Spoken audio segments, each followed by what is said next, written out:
Happy New Year! Happy New Year, everyone. Excited to see the new year. Thank you so much. And welcome to today's edition of the show, the very first for the year 2026. Year over year, brand new year. We will bring about the reactualization of our dreams and aspirations. We will set the footprint for a better Nigeria. All of us don't wish and aspire for. Now the year it is. Sincere apologies for starting way behind the schedule the schedule that we've already placed. And that's because we've had terrible network. Dr. Katch should be defined and difficult to join us over, but we'd rather say we could do a phone conversation. It'd be like some of our village people know we could get this conversation today. So, but whether they like them or not, we shall have the conversation. So because of that, we would rather make a telephone conversation so that we must make sure say we actualize our purpose. Good evening, Dr. Katch. Can you hear me? Good evening, sir. Thank you so much for joining us. Good evening. I can hear you very well. Happy New Year, sir. Happy New Year, precious. Happy New Year to all who are listening. Happy New Year, Nigeria. Thank you so much for joining us. All right, so last week, Naomi and you talked last on Christmas Day.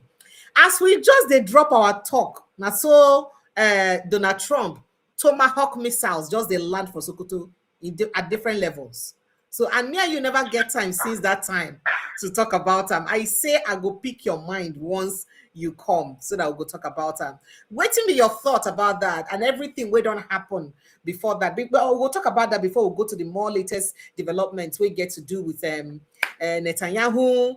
I seen on the threaten. This is like the second time, in fact, the third time we don't the threaten say he could protect Christians for Nigeria. He made that threat on Christmas Day. He said it the day before yesterday, also yesterday, while he was in a joint conference with Donald Trump, and he said it again today. Like it be like say they waiting day for Nigeria when make it talk. Anytime they give instance of how Christians need to be protected for the world, you go first remember Nigeria and say they no go take that rubbish again. I would like you to react to that one. Make her quickly bring Nigerians up to speed with them headlines of waiting they happen quickly. Then I'll take a reaction on those. Convert to Islam or die. ISWAP burn down Christian villages for inside the #1 Nigeria. Tell them say it's either all of una convert to Islam or all of una die. For Adamawa State. Hey. Some people will say, oh, so there are villages that are Christians. I mean, villages where you have majority Christians in Adamawa. That's what people would say. I think they say most of those places now call North. Israel announces new front to protect Christian communities in Africa, Nigeria precisely, and Middle East. Then Adam, he called Nigeria. He said, you know, go take that rubbish again. Tension in Kwara community as bandits reportedly kidnap monarch and some, not bandits, terrorists, because they've been proscribed. And by the way, talking about terrorism, Bala Muhammad, the governor of Bauchi State, don't talk saying that Wike did behind the persecution of a commissioner over terrorism financing. And Wike self don't want them, because if you do know, Bala Muhammad, commissioner, they face terrorism charges, financing charges. Wike mocks Bala Muhammad, denies involvement in Bauchi commissioner's EFCC case. And how 30 gunmen bombed a facility in Ondo. Police, now they talk this one.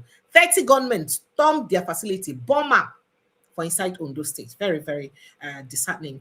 He is one of the most despised leaders in Europe and across Sahel region. His only friend is Tinubu. Netizen slams Macron amidst Badot's tribute rejection. And then we'll go on. A gunmen attack Plateau community on New Year's Eve yesterday. Kill 7 brand houses. Just yesterday, New Year's Eve. Nigerian Senator Agudiya Akwanshika dies in India hospital at the age of 52. And then Atiku says 2025 exposed Tinubu's incompetence, policy bankruptcy, calls it one of Nigeria's most punishing years. Ew. New Year's Day fire raises a cartoon electronics shops in Lagos. And Senate President Akpabio backs down, orders lawyers to withdraw all defamation suits after pre-sermon. Say, Natasha, or everybody who don't carry defamation against, I forgive on Amona, no worry. Priest, I mean, this pastor, as he preach, so na maybe they talk to, you don't mellow my heart. Hoodlums working for Edo governor, Okpebolo's loyalist, Kabaka, born home of UK-based critic on New Year's Eve. About an explosion victims, or your government claims 30 billion naira, 30 billion naira federal fund yet to be spent at all. And then many passengers trapped, feared dead in Lagos Ibadan Expressway crash on New Year Day today. And Amnesty International condemns Nigerian police for failing to arrest Pedro Obaseki's attackers. Firefighters battle New Year Day inferno in Abuja, several states. And El Rufai loyalist Ahmed Ayew pledges 3 million votes and grassroots mobilization for Peter Obi's 2027 ADC presidential bid. I take no say Peter Obi will be the presidential candidate. Now, waiting people they talk. They promised to give 3 million votes. How did you know that Peter Obi will be the presidential candidate? Plateau Governor Caleb Mutfwang resigns from PDP, set to join APC. There is not, this is not how Nigeria should be governed. No New Year broadcast, no structural leadership. Netizens slams Tinubu over disappearance to unknown European country. Till now, our president never tell us where he go and what he go do for there. Saying I said they use rule country, they say not be so. New Year message, I'll reduce inflation in 2026. Touch lives of ordinary Nigerians, Tinubu promises. Oh, by the way, Pastor Deboye don't see him for a mind eye of the spirit, with his spiritual eye. He said Nigerians will witness economic ease this year. Many jackpot will return. In fact, many people who have jackpot will return home. That's why Deboye talk. So those of you abroad, I hope you're getting ready to come back home because our pastor has preached. Tinubu government forged tax laws can't be trusted with 2027 elections. Article 9 days. This tax law, they use press neck. New year, opportunity for genuine new beginning. Peter Obi, 9 talk like that. Anthony Joshua's crash. Driver now in custody. Police, 9 they talk like that. Peter Obi, you are scared. Article's 8 replies Keyamo over ADC zoning comment. And then powerful enemies used NYC certificate saga to push me out of Buhari's government.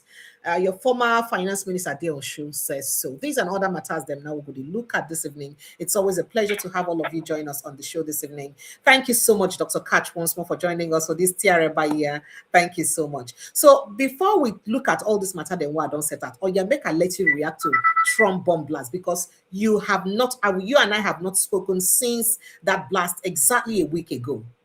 By this time last week.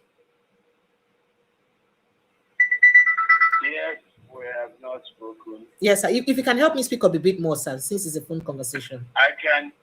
We've not spoken. Okay, sir. And there are reasons.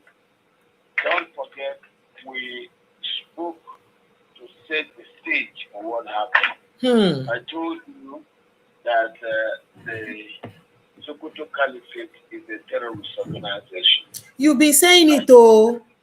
Yes, and so, I told you. So you're not surprised? Oh dear. Oh dear, what's going on? This network, we're not going to do us like this, so at all. We cannot start with this today, at all. So network has cut off that call. Let's see if we can. Dr. Katch, sorry, the network cut off the call. Go ahead, sir. I told you that all the terrorism by Islamists in Nigeria takes their briefings and headquarter instructions from the Sokoto Caliphate. Yeah? The idea and all the violence is simply a strategy to enlarge and widen the scope and the influence of the Sokoto Caliphate. That's the idea of all the jihad. So if the people at the top keep quiet and the government doesn't say anything, it does not mean that we citizens do not know what's going on. The Caliphate is the headquarters of the terrorism all across Nigeria. As I'm talking to you this minute, the Sultan has gone into hiding. Sir? Because he knows.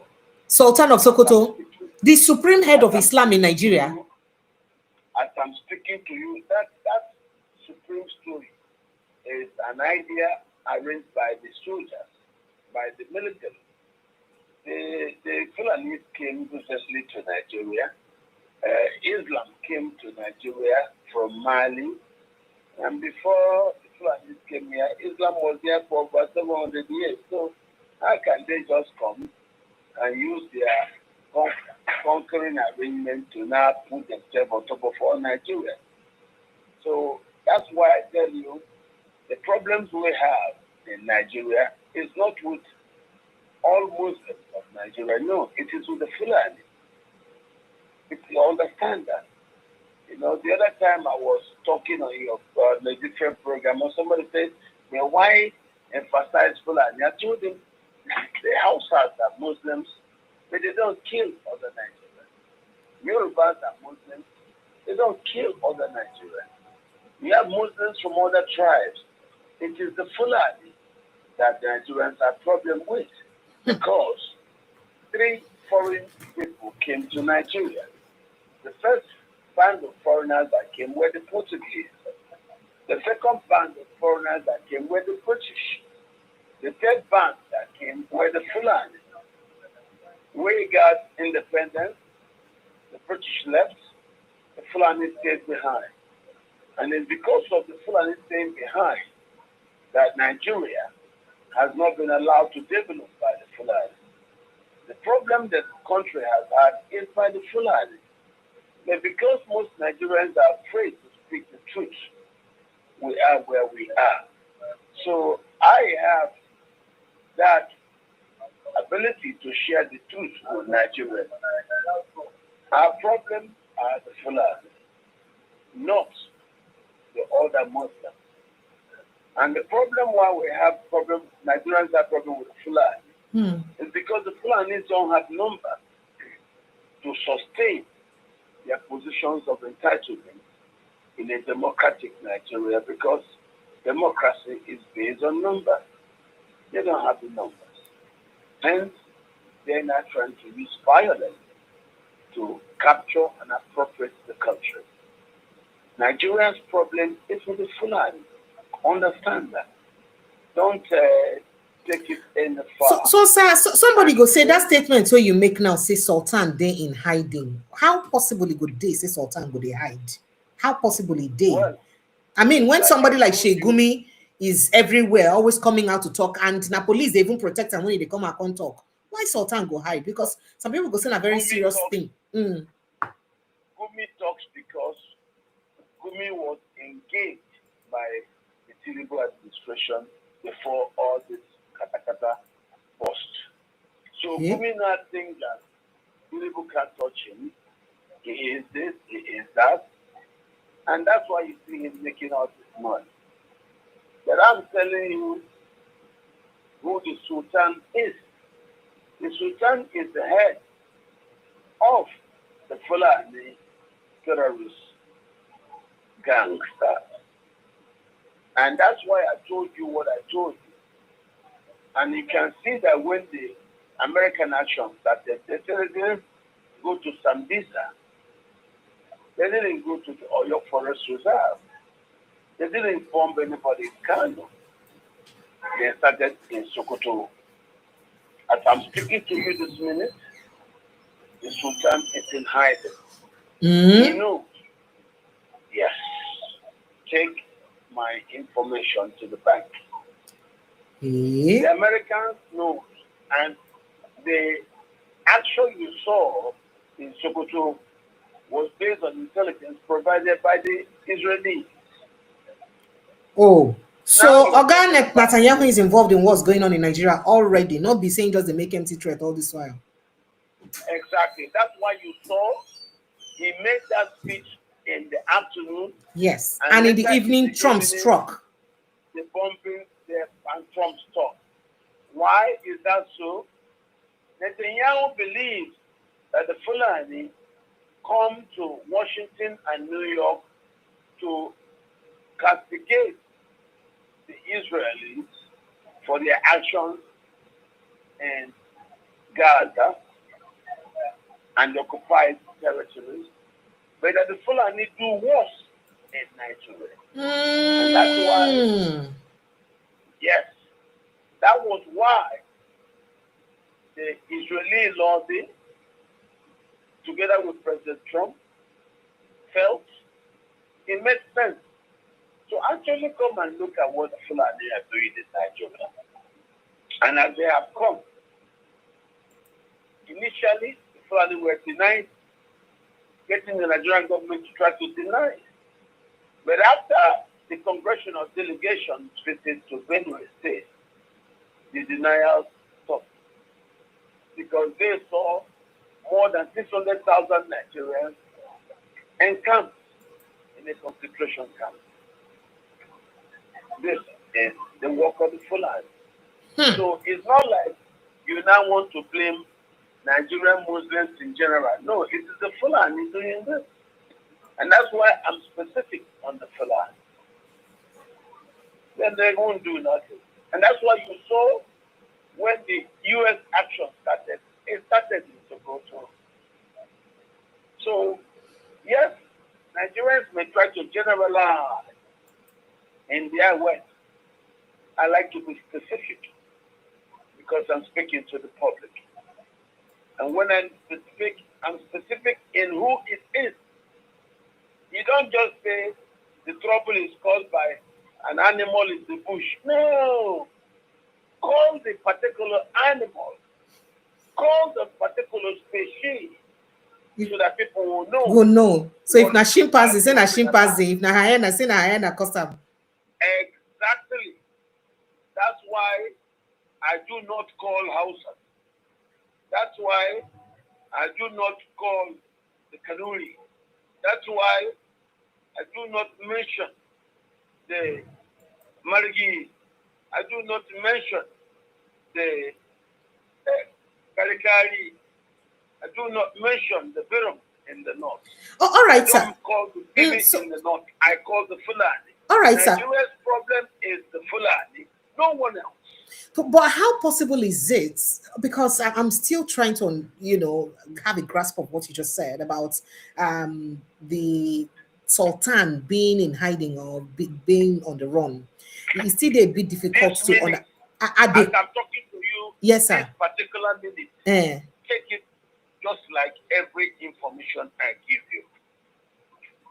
The Sultan, as I just speak to you now, is in hiding. So now the question where I want to ask, we say, how possibly they say the US, if Sultan they hiding, let me say in the fear, say the US will come for him. And that means he may probably think he's complicit in what's going on with the killings of Christians. How is it that Nigerian military does not know this? Because I mean, this now, the person where they put now for military for talk. I go play the video now. He was talking just recently where he referred to someone whom he did not call his name. People are saying that perhaps he was referring to Gumi. And he not even fit calling name. They talk say for those people who say, are we not hearing the comments he made and all that? So meaning say then they are aware of what Sheikh Gumi they talk. And they aware of perhaps the complicity of any other person. Why are they not taking action? Let me quickly play what the army head said. You just mentioned the comments by some individuals and leaders. I will still refer you back to the fact that every agency has its functions, and it is not for the armed forces to focus on what some people in the society do not agree with our activities. Ours is to focus on our kinetic operations and as much as possible conduct non-kinetic where necessary.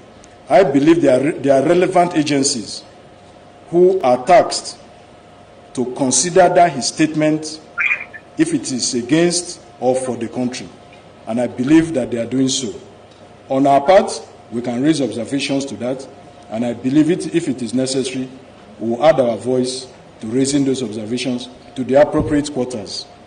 Thank you very much.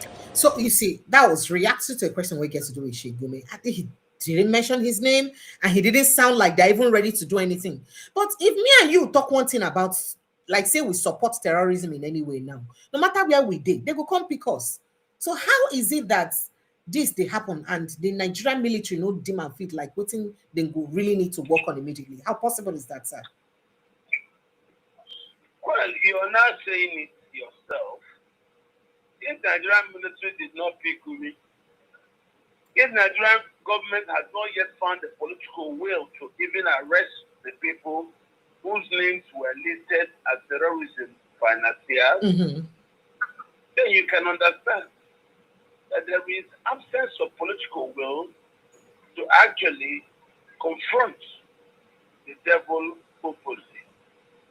So, even if you want to confront the devil, it will just be some nonsense talk without directly confronting the devil. The question you need to ask yourself is, why hasn't the Nigerian government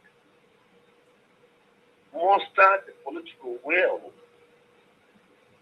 to put the people listed as terrorism financiers, terrorism patrons, terrorism sympathizers, and promoters of terrorism on trial?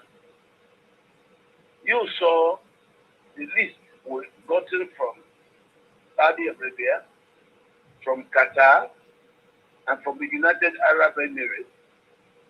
Close to 400 names. No single name from the South. How come those names the government has not yet had the political will or the courage to go against? Because those people have now, some way, somehow, successfully used the protocols of terrorism to ascend to political power. And so you can't touch them.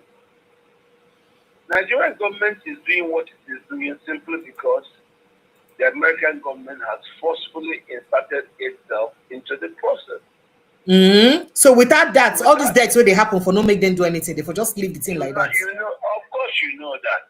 Without the American forceful insertion into the process, who told you that Nigerian government will be cooperating with a government that is bombing Sokoto? You should understand that.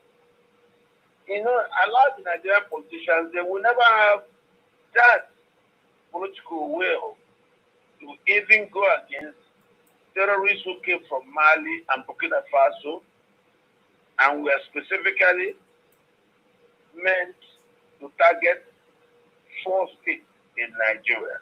And those states that were to target were Sokoto, Zamfara, Niger State, and Katsina State. And all of us kept quiet.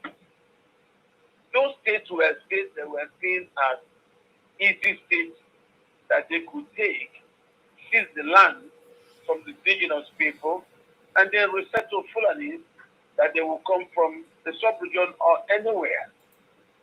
Why do you think that those things will happen without the knowledge of the leader of the Fulanis in Nigeria, who is the Sultan? That is not possible. So what has the Sultan done in this? What he said was, anybody trying to attack or oppose Boko Haram is opposing God. That is a public statement the Sultan said. So that simply tells you where the Sultan is.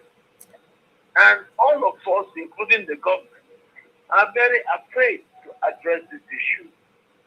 But the Americans were not afraid. The intelligence from the Israelis pointed to that particular area in Sokoto, and that was why you saw the bombing started from Sokoto. So are you saying that there is a likelihood that Mossad may be on ground in Nigeria?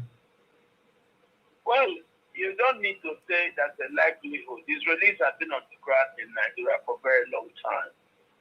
Okay? Israelis are the ones who know that it is that the operational headquarters of the terrorism is in Tangata, local government area in Sokoto State.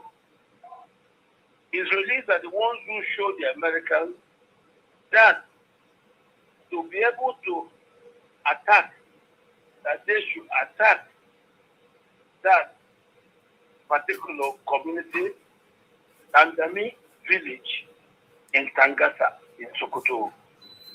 But yes, if you talk to the Nigerian authorities, they'll be telling you lies. They'll be lying to you, telling you to come to places like Okigwe, trying to distract you. That's why I told you that it was elements of the Nigerian government that were staging the false flag operations in eastern Nigeria. They were talking about terrorism in the east. Now those things were changed. Even the Igbos who were accepting Igbo blame for terrorism were all paid. That's why you saw about 37 Biafra Nana organizations set up by the Buhari administration, all of them paid it the minute the Buhari administration ended. And then the unknown government sting operation, which was the covert operation, ended also in the east. So these things were done by the Nigerian government to divert attention. The real terrorism is happening in northern Nigeria. The real terrorism is there, trying to ethnically wipe out Hausas in states like Katsina, Zamfara, Sokoto, wipe away Bagis in Niger State. This is what they are doing. Wipe away Sidi and Idoma, Agaju from Benue State and take over their land that has water in the Benue Valley and has grass. Take away the land that belongs to the Kaka and the Panther in Kimbu, in the Mambila Plain. Take away land from the Birom, in Barakin Ladi, in Rio, and other areas of Plateau State. This is the plan, and at the head of all this is the Sultan. And that was why I told you it's the Sultan. And people were calling me to say, why are you saying this? I said the Sultan is the head of the terrorism enterprise across Nigeria. And that's why you saw the Israeli intelligence agreed with me and guided the Americans to start the bombing in Tandami, in Tangata local government. So this is the truth. Those of us who know what's going on know the truth. But those who are afraid to speak, of course, will stay mute.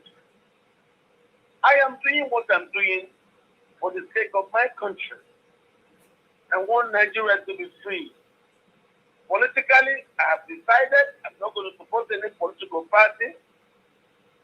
I will only support those who support the American operation. Because the American and Israeli operations will fundamentally change and alter the directions of Nigeria's politics going forward. So you're certain that Israel, so you're certain by this statement, you're certain that Israel is already doing this in coalition with the United States? Yes, I am very certain. I know this. And I know it.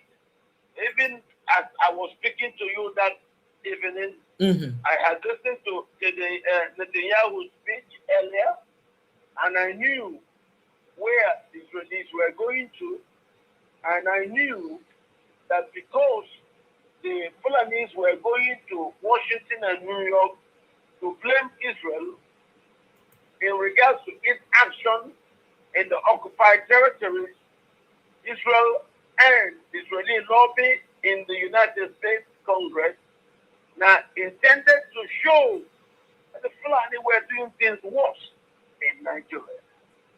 Yes, when they started talking about it, the people and the Nigerian government were denying it. What do we have today? The Nigerian government now is cooperating with the United States government in fighting the same people that they tried to claim were not in a. So sir, something significant happened for this attack. Since that attack till today, our President Bola Ahmed Tinubu never say a word.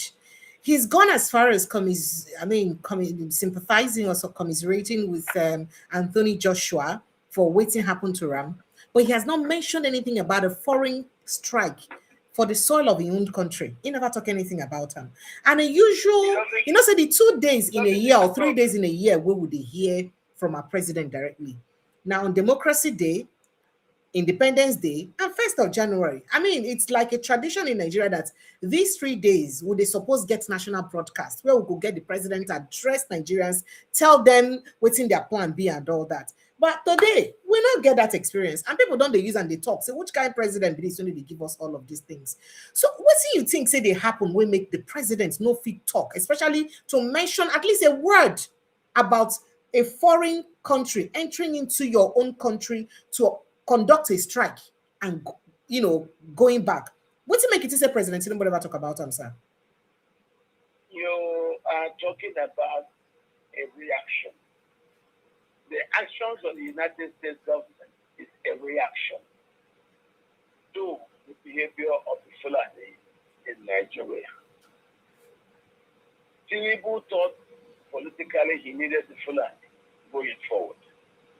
It was the Fulani who annulled the 2023 election and then sold the presidency to Tinubu.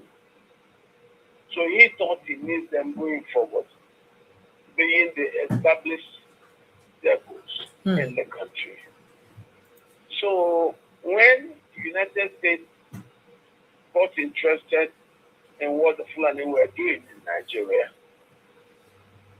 Tinubu didn't want to publicly say anything in opposition to President Trump. Because when you say anything opposing Trump, you could say it's wrong, and Trump will come to at you in the fashion of the United States coming at Saddam Hussein, or in the fashion of the United States coming at Gaddafi. So for him to survive, he kept quiet. Then the protocols of him being labeled a U.S. asset kicked in. If you are a U.S. asset, you now have to show how you are a U.S. asset. Don't forget, a lot of Nigerian big people are U.S. assets. And being a U.S. asset, you don't need to challenge the U.S. publicly. You keep quiet. And then the U.S., after identifying what is considered a geopolitical problem, set to work.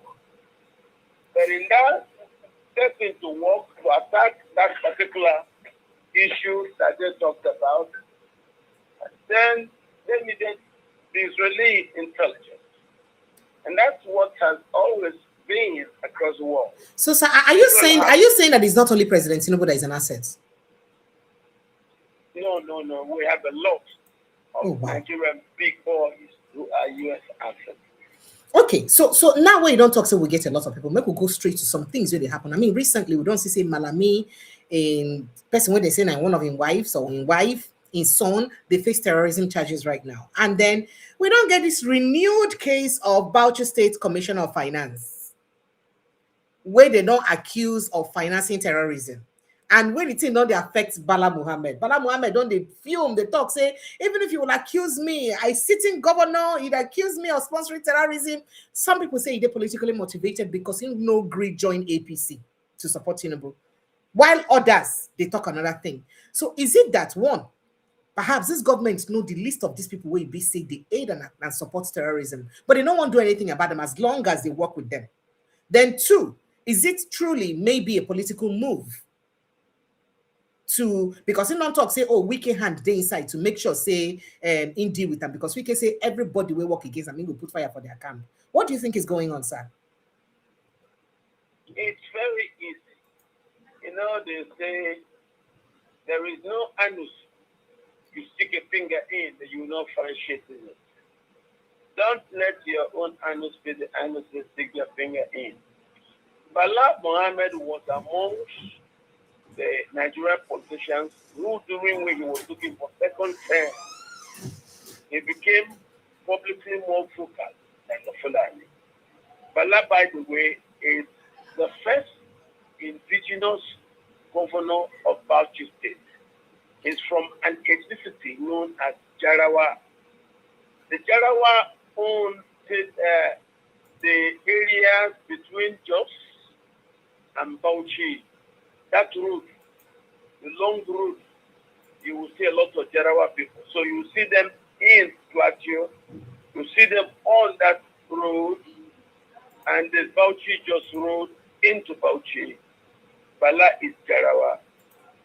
But in order to gain acceptance, Bala did leak the answers of Fulani leaders.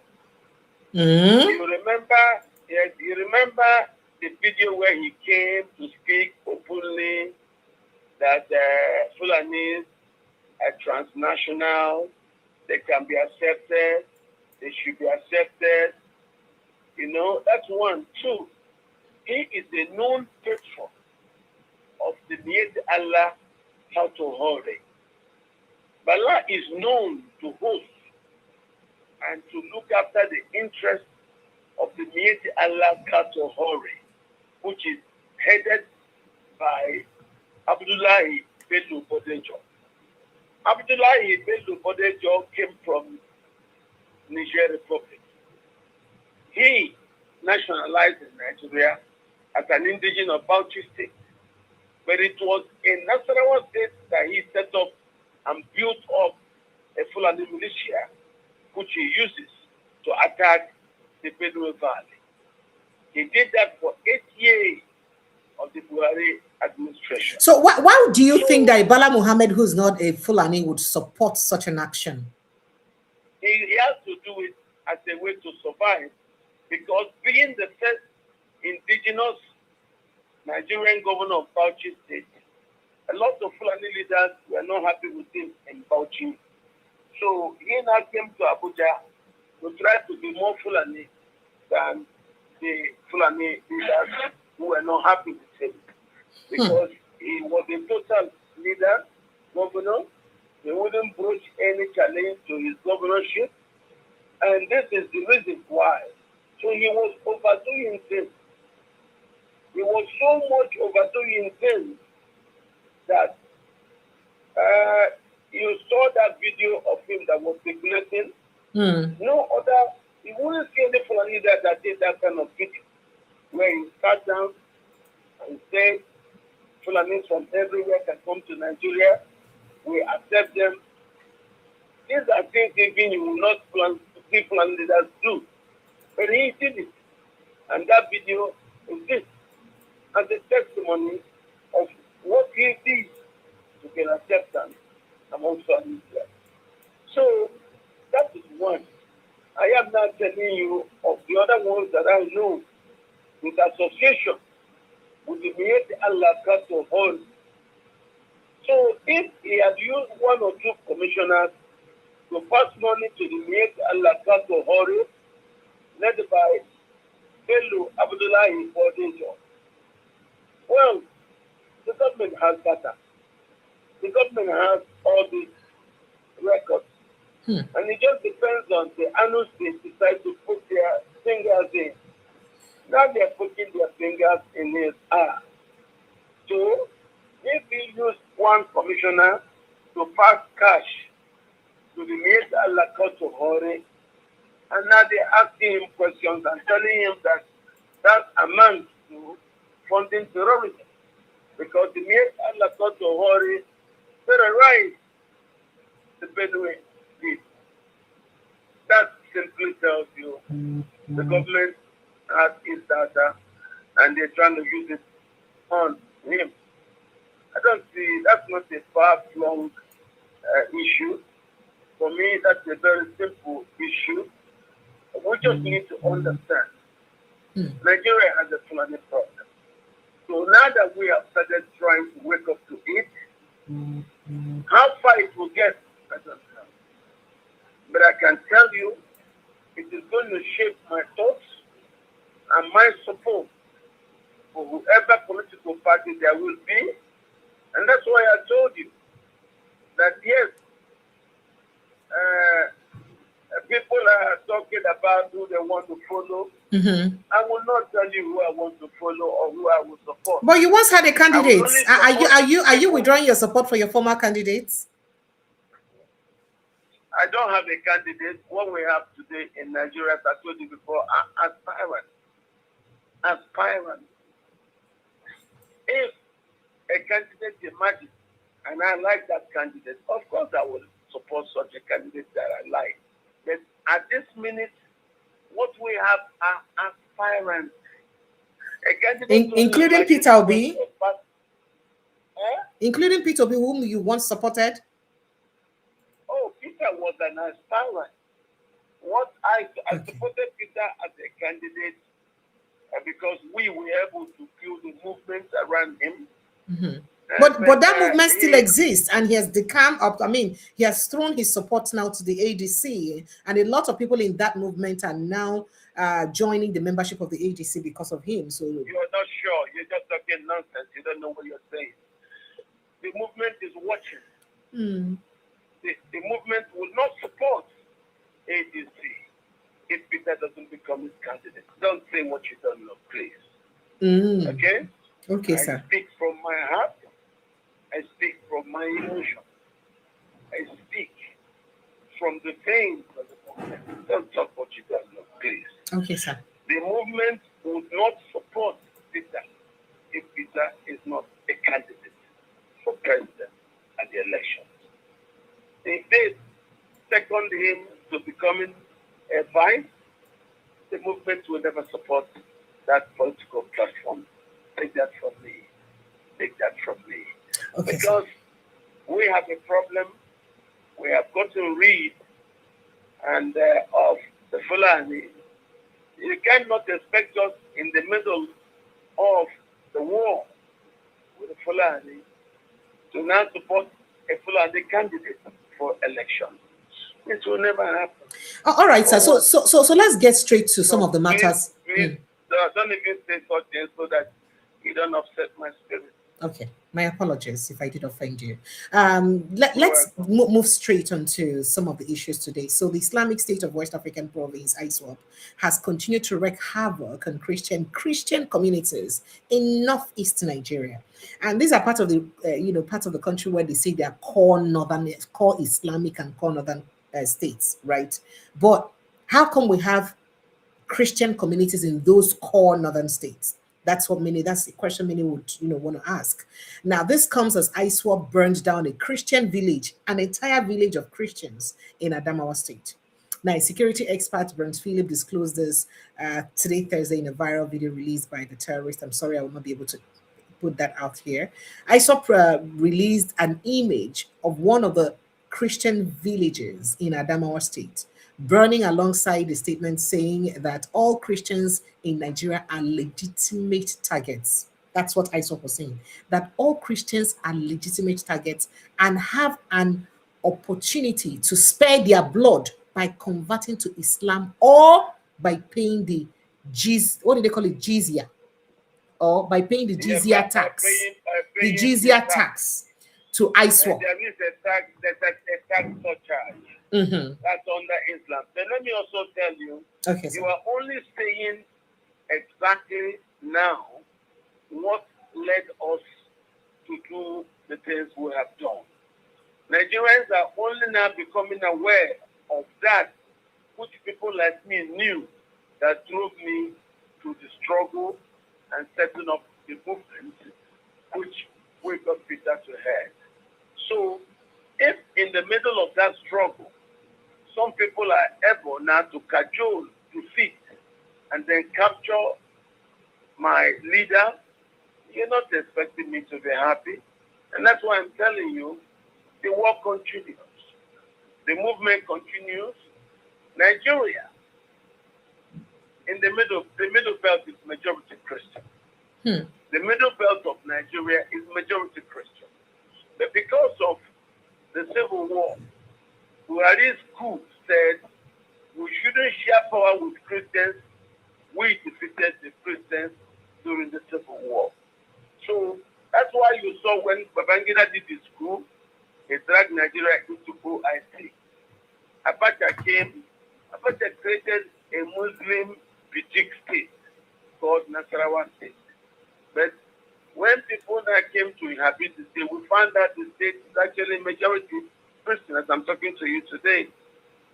If you look at the population in Karu, Maraba, Nyanya, it just tells you. And then add that to the Mada who are there in Akwanga, and lots of the Egon who are there. Nasarawa is a majority Christian state, but now Adamawa you talk about, it's about 74% Christian. And this is the problem because of Nigeria has been in a captured state. Those who captured it and the soldiers who wrote the decree tried to pretend like northern Nigeria was wholly Muslim. It's not true. It is not that you're seeing the truth of the diversity and the pictures, the coloration of northern Nigeria. And that's why you're seeing what you're seeing, and you're talking about the Christians. Yes, middle belt of Nigeria is majority Christian population. Where is majority Muslim is the far north. Far north, and you have this, the northwest specifically.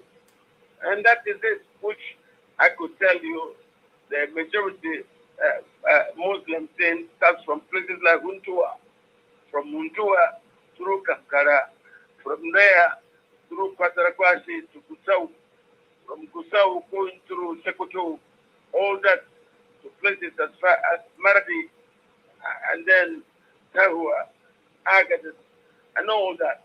But if you start coming down to Southern Borno, that is inhabited by the Marigi, those are Christians. You come to Southern Gombe, that is Christians. You come to Southern Bauchi, you have the Christians there, the Siawa, and all in Tababelewa. You come to Plateau, the majority Christian state, as it's always been. Adamawa is the majority Christian state, as it's always been. And you go to Kogi, the majority Christian state. And that's the problem we have had. The democracy is now beginning to show the world the true diverse colorations of our country, Nigeria. And that's why you're seeing the Fulani trying now to fight, to use violence to seize the country. And through that violent attempt to seize, you've now had this American intervention that is now beginning to reveal the truth about our country and the problem that we've been through. The Christians in the north suffer more than anyone else. They suffer just like the Hausas suffer. Even though the Hausas are majorly Muslims, the Hausas are treated in a subhuman situation. As I speak to you today, no Hausa person is emir anywhere in Hausa land. The Fulani so subjugated the Hausas. Hausas are the poorest people on the face of the earth. Hausa land is home. So humanity is like a concentration of children without access to education than anywhere else on earth, followed by the madrasa reading areas of Pakistan and Afghanistan, because the madrasas are the same mirror place as the Al-Manjiri institution you have in northern Nigeria. The democracy is only just opening up Nigeria for people to understand. And that's why you're seeing this fight of those who try to fight against the democracy. And that's the Fulani. So understand that. Nigerians do not have problem among themselves. The problem we have is at the end of colonial rule, the British left, and the Portuguese left. The Fulani stayed behind. And because of the Fulani success in sustaining self-like colonialism in Hausa land, they're not saying they can export the same to the rest of the country. And that's why we now have this problem, because they seek to export it through the slow motion jihad, which they try to enforce through the genocide. And you're now seeing that Christians in the north and in the middle belt have been killed. But before, the story was the north was Muslim. It's not true. You can see Christians have been killed in Kaduna. Majority, Southern Kaduna is majority Christian. Christians are being killed in Plateau. Christians are being killed in Tarab. Christians are being killed in Benue. Christians are being killed in, and you see, in Niger State. This is the problem we have. And then the same people who kill Christians just to take their land also go to Washington and New York and raise their voices against Israel. That's why the Israeli lobby thinks, let them embarrass the Muslim world across the world by focusing attention in Nigeria of what the Fulani are doing in Nigeria. And what you now have with Trump agreeing to come with the Israeli intentions is to expose that the Fulani have been killing Christians all over northern Nigeria as a strategy to wipe them out and take their land. And that's why we are where we are. And that's why I tell you, the head of the Fulani in what they do is a Sultan. And that's why I tell you that the Sultan is a terrorist organization. All right, sir. Its work is simply to plot and strengthen their capacities at settler colonialism.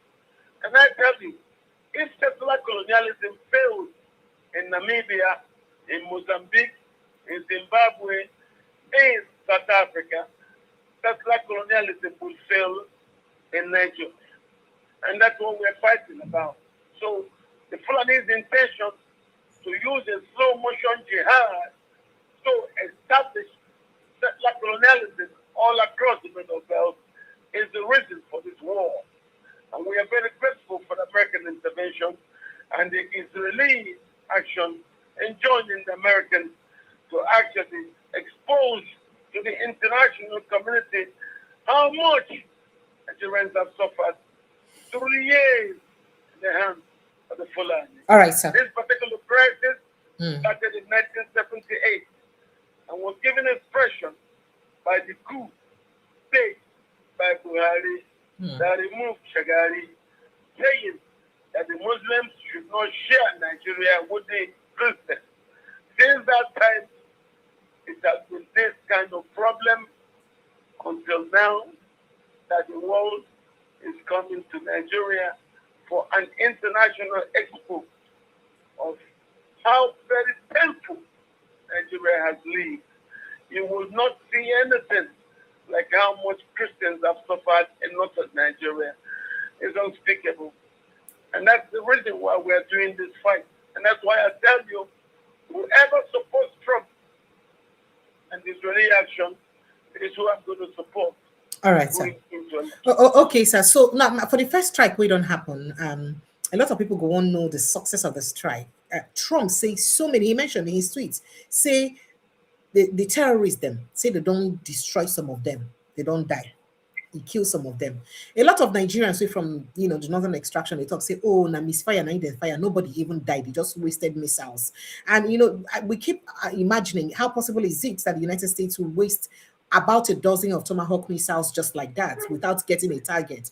The other day, I think Arise Television go to the village, speak to some of the villagers, and then confess, say, actually, a lot of Lukarawas, then when they worry them for the village, don't be wrong, come out. Just the other day, I want to go catch about 39 of them, where from Sokoto, they don't already reach an Ondo State, from Sokoto to Ondo State. But then there is also gossip that some of these top terrorists, their leaders most likely died during that attack. Like the like of thing Kachala, Bello Tojo and all that. We can't ascertain that because for now, the after strike assessments never still come out. But do you think that any of these top terrorist leaders have actually died for the attack? Do you think that's correct? Because these are still rumors for now. But then we'll never see hear from any of them. I want you to see the United States intervention as the beginning of a process. When you talk like this, trying to echo the voice of patrons of terrorism, sympathizers of terrorism, sponsors of terrorism, and those who do not want America to come here, you simply miscalculate what we're looking at. This problem we have had has existed with Nigeria since 1978. So if Nigerians have suffered since 1978 till now, then Buhari did his coup, Babangida's coup, Abacha's coup. Then Abiola won an election and they annulled it. The 2023 elections, Peter Obi won, they annulled it, and then so the president to Tinubu. You need to understand, Nigeria is under state capture by a Sunni minority.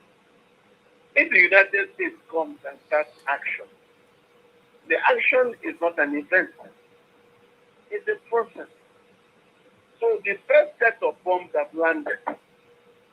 The ones that escape or the ones that are not caught, you can be rest assured that Israeli targeting, which we have seen in Iran, in Iraq, and other parts of the Middle East, shall be brought to Nigeria.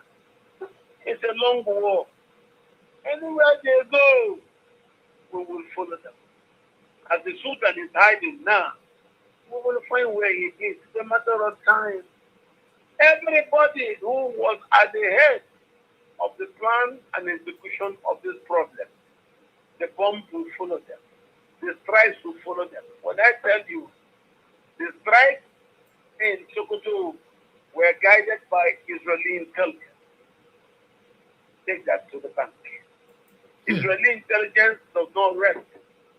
It will continue to find and follow them wherever they go to. In fact, as you don't talk this one, I go like make we go watch Netanyahu waiting it up, because Netanyahu make a note say now their work to make sure say they stop terrorists anywhere they day for the world. Just like what he said. So I don't know if you'd give me a minute, about 5 minutes or so. Let's listen to Netanyahu, because what he said is not just about Nigeria, but against about the entire idea of terrorism worldwide. Let's take a listen to him. You are representatives of the Christian Zionists who made Jewish Zionism possible. It's hard for me to conceive the emergence of the Jewish state, the re-emergence of the Jewish state, without the support of Christian Zionists in the United States, also in Britain, but the main thrust was in the United States in the 19th century. So Christian Zionism facilitated the rise and success of Jewish Zionism. And it's been an enormous partnership since then. I've known some of you. Mike, how long have we known? Since we were teenagers, something like that? A long time. 46 years. 46 years. Since we were a little more than teenagers. But I can say that we have no better friends, and I mean that sincerely. You have stood by us through thick and thin, and now we're challenged by new challenges, but equally with new opportunities. We've fought, as you know, a seven-front war, and we've come out in many ways victorious. But there's an eighth front, and that's the front for the hearts and minds of people, especially young people in the West, and for me, especially in the United States, and for me, especially on the conservative wing of the United States. And I think it's not just Israel's battle. I think it's our common Judeo-Christian civilizational battle, and I think we have to engage in that battle as forcefully, with as much resolution as we engage the other seven fronts. I think it affects not only Israel, it affects America, it affects our alliance, it affects the future of Western civilization. And I don't think I'm exaggerating one bit. I have here my colleagues, Israel's ambassador to the United States, to the United Nations, our consul general in New York, our consul general in Miami, and every one of my delegation. We feel that this is a theater that has to be engaged with great force. Who's to engage in us? In this? It's us. It's you and us. And we have to, we have to be, I think we have to stand up and be counted. They have to hear our voice. There are some people who believe that I don't know that faith should be silent and terrorism should be understood. No. Faith should speak its voice and terrorism should be confronted, not understood, confronted and defeated. And that is what we're engaged in right now. So I want you to know that I spoke with President Trump yesterday. I said this publicly too. I see the battle against us and the battle against our Judeo-Christian tradition basically being waged around the globe. And it's waged primarily by two forces, radical Shiite Islam and radical Sunni Islam. That means the axis that is led by Iran, much battered, admittedly, but still there, and the axis, the Sunni axis, led by the Muslim Brotherhood, which permeates everything. They go to Europe, they go to the United States, they go to Africa, Nigeria. And we are conscious of the fact that Christians are being persecuted across the Middle East, in Syria, in Lebanon, in Nigeria, in Turkey, and beyond. And we're also aware of the fact, as you are, that one country protects the Christian community, enables it to grow, defends it, and makes sure that it thrives. And that country is Israel. There is no other. None. We are... You hear what's in it talk? It say one country they protect Christians to make sure they thrive, they do well, and that country not be any other country but Israel. I don't know whether you hear him, sir. Make I just play back that part again, sir. I heard it. All right, sir. I also know where it's going to. All right, so let's quickly finish that conversation. Defends it and makes sure that it thrives. And that country is the fact, as you are, that one country protects the Christian community, enables it to grow, defends it, and makes sure that it thrives. And that country is Israel. There is no other. None. We are joining an effort to have basically a United Nations of countries that support Christian communities around the world, beleaguered communities who deserve our help. Just as you are helping us, we want to help back. And we're capable of doing that. In Africa with intel, in the Middle East with a lot of means that I won't itemize each one. But this is what our agenda is. It's the main part of our agenda. And it's going to continue with greater force and greater might in this coming year. I want to use this opportunity to wish you all, well, it's kind of late for a Merry Christmas, but a belated Happy Christmas and not a belated, and on time, a Happy New Year. May it be a year of prosperity, peace, and security for all of us, but especially for the Christian communities around the world. So thank you. Happy New Year to all of you. And thank you. All right, sir. So you don't hear that statement when he make, and he made it specifically. He says that that in Africa they're providing intelligence, and other things that they do for the Middle East where enough it itemize. So let me take your reaction to what he said, especially following this new threat by ISWAP now. We don't talk, say it's either Adamawa Christians convert to Christianity or, sorry, to Islam, or then die. Say they will kill all of them, as then burn village, an entire village. Make I take your reaction. What they are telling you is they are willing to tear Nigeria apart. That same statement in Adamawa is just the statement sets it that in regards to what Israel says, they will want to tear Nigeria apart. Because Israel has told you where Christians are attacked, they will come in and defend the Christians. And if it is not possible for Christians to live in peace with the Muslims there, Adamawa, by the way, is a Christian majority state. Okay? That's Atiku States, by the way. Oh, yes. Atiku came into Adamawa as a Nigerian in 1961. Atiku was born under German Cameroon. And when the Germans lost the Second World War, Cameroon was then partitioned between the French and the English. English now did a plebiscite, which now brought the English North Cameroon into Nigeria. That's how Atiku Abubakar became a Nigerian in 1961. He was not born in Nigeria. He was born a Cameroonian. And that's what it is. So since they came in, it's been this troublesome. The problem why you're seeing all this is due to the democracy. As I told you, at the end of the Nigerian Civil War, Nigeria was 35% Muslim population. But the Muslims started fighting. They want more. They want more. They want more. They want more. And that led to the coup. So when the arrangement came to balance the country, Shagari was president, Okweme was set to take over, and then Buhari didn't want that, so he did a coup. And when Okweme got out of detention, he went to visit Shagari. He said, "Sir, I was just the vice. You're the president. How come they locked me up and you're the president?" He said, "They came to tell me, Shagari, that it was not because of me that they did the coup. That they did the coup to stop this idea of we Muslims sharing the country with Christians.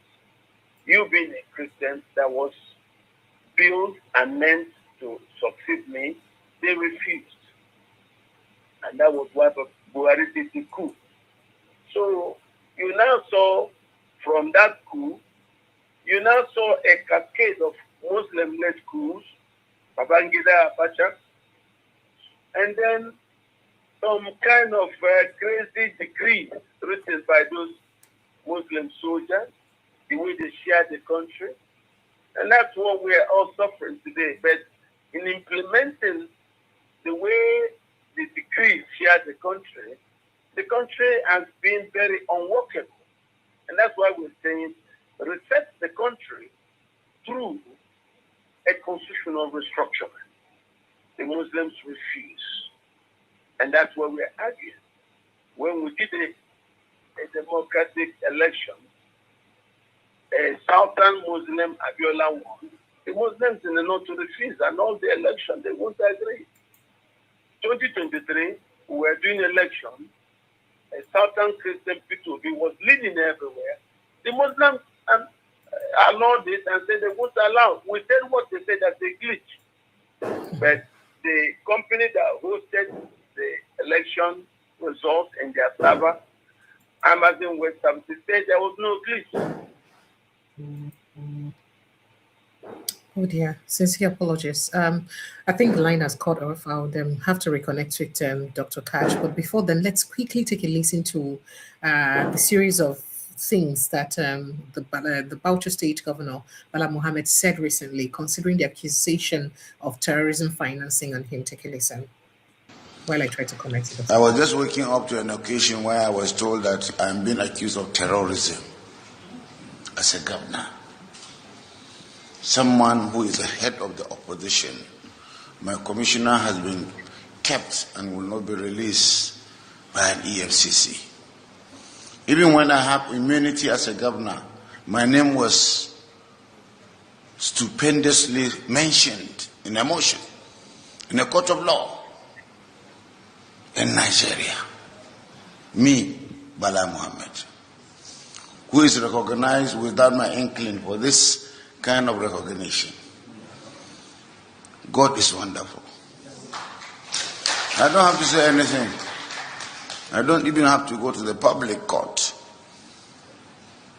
But certainly, politics has become something in Nigeria.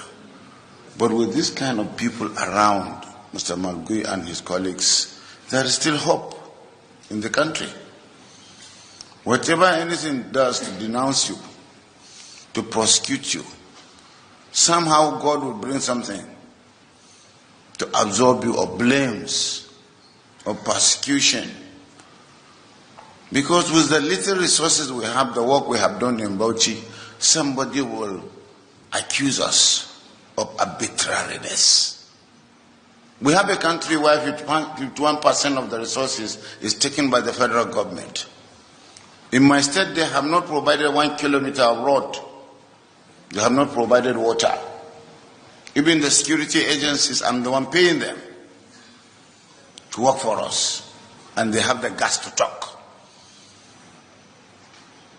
This is a country where when you walk, you become a villain. You become an idiot. I have kept quiet for too long, just for peace and security. Because as politicians, we should not overhate the polity. But I'm not a coward. I'm just keeping quiet because of the common people. We don't have to denounce, denigrate people before we ascend to power. The federal government should look at its tax system. In spite of all the impurities, they are going ahead to impoverish the common man, to impoverish the subnationals. We are keeping quiet. There is no security in the north more than that we have in Bauchi State. And that's what we have done together through community development. I have APC and PDP and even NNPP here. We are living in peace because of democratic governance. We tolerate ourselves. There is too much intolerance. The APC-led federal government think they can use the courts, the institution of government like the EFCC, to persecute and prosecute Nigerians that are not within their own party. If they don't stop, we are going to declare war. I assure you we are not going to keep quiet any longer. I won't allow anybody to criminalize me because I'm not in their party. And I refuse to join their party. And I will not join their party. My family members, my officials have been taken like anything, locked up, without any reason. This award inspired me to talk. I didn't want to talk. But we still hope in the courts and in Nigerians. I thank the Institute for this opportunity, and I assure you it is not going to make us arrogant. Our humility and modesty will continue. We will use small things and do things and leave legacies and landmarks that will make Nigerians proud. And no Jupiter will stop us from doing this. We thank you most sincerely, convey our appreciation to your organization. We don't need anything more than good governance. Nigerians should be bailed out of poverty. There should be reduction in pain. We are ready to support the presidency and the federal government. To mention my name itself is something that bothers me, because I've never been accused of that. Look at my pedigree and my antecedents. A public servant, a senator, a minister. There are people behind it, and I know, and I'm going to mention them today. Somebody said he's going to put fire in my state. FCT Minister Wike. And I understand he is controlling all these institutions, bribing people, selling land and using it, taking stupendous resources. I was in FCT for 6 years. It's not a new talent to me. And he said nobody questioned. He's a terrorist. And that's what he's doing. So are you saying that he's one behind in this EFCC matter? He has. EFCC and I have evidence, yes. You have evidence? Yes, I have. And I will tender them. Okay. And I will explain to them, to you now. Okay. My accountant general that stole money, I took him to court in Bauchi.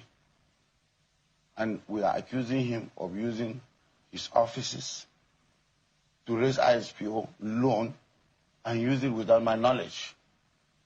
And out of accountability and responsibility, I took him to court. And he's been tried. He's on bail. Now he's standing witness because he was brought to Wike, who already told the whole world that he's going to put fire in my state. Nobody has questioned that. I have information for EFCC that this is what happened. One thing From is EFCC. from EFCC. They told you Yes. that this he's behind this. Informers. Okay, so the informants in EFCC Yes. told you Yes, that that accountant. Yes, that Accountant General yes. is the one writing petition, and the petition forms the basis of the motion in court.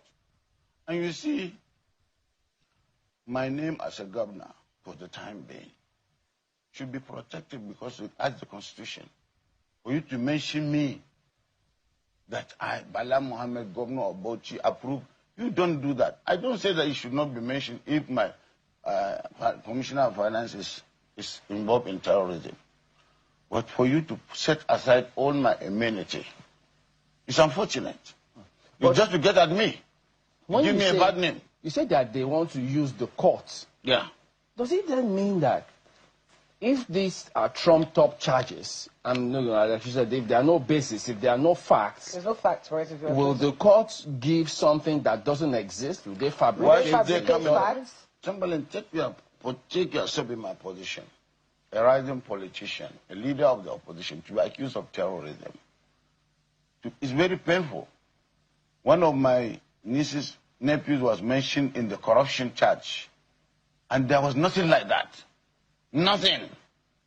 And they don't have any proof, and they continue to keep the commissioner, even though it is just bailable, the available offenses. I've written to the Attorney General of the Federation. I've copied all the agencies, and I'm going to escalate it to the international community. What are you asking for?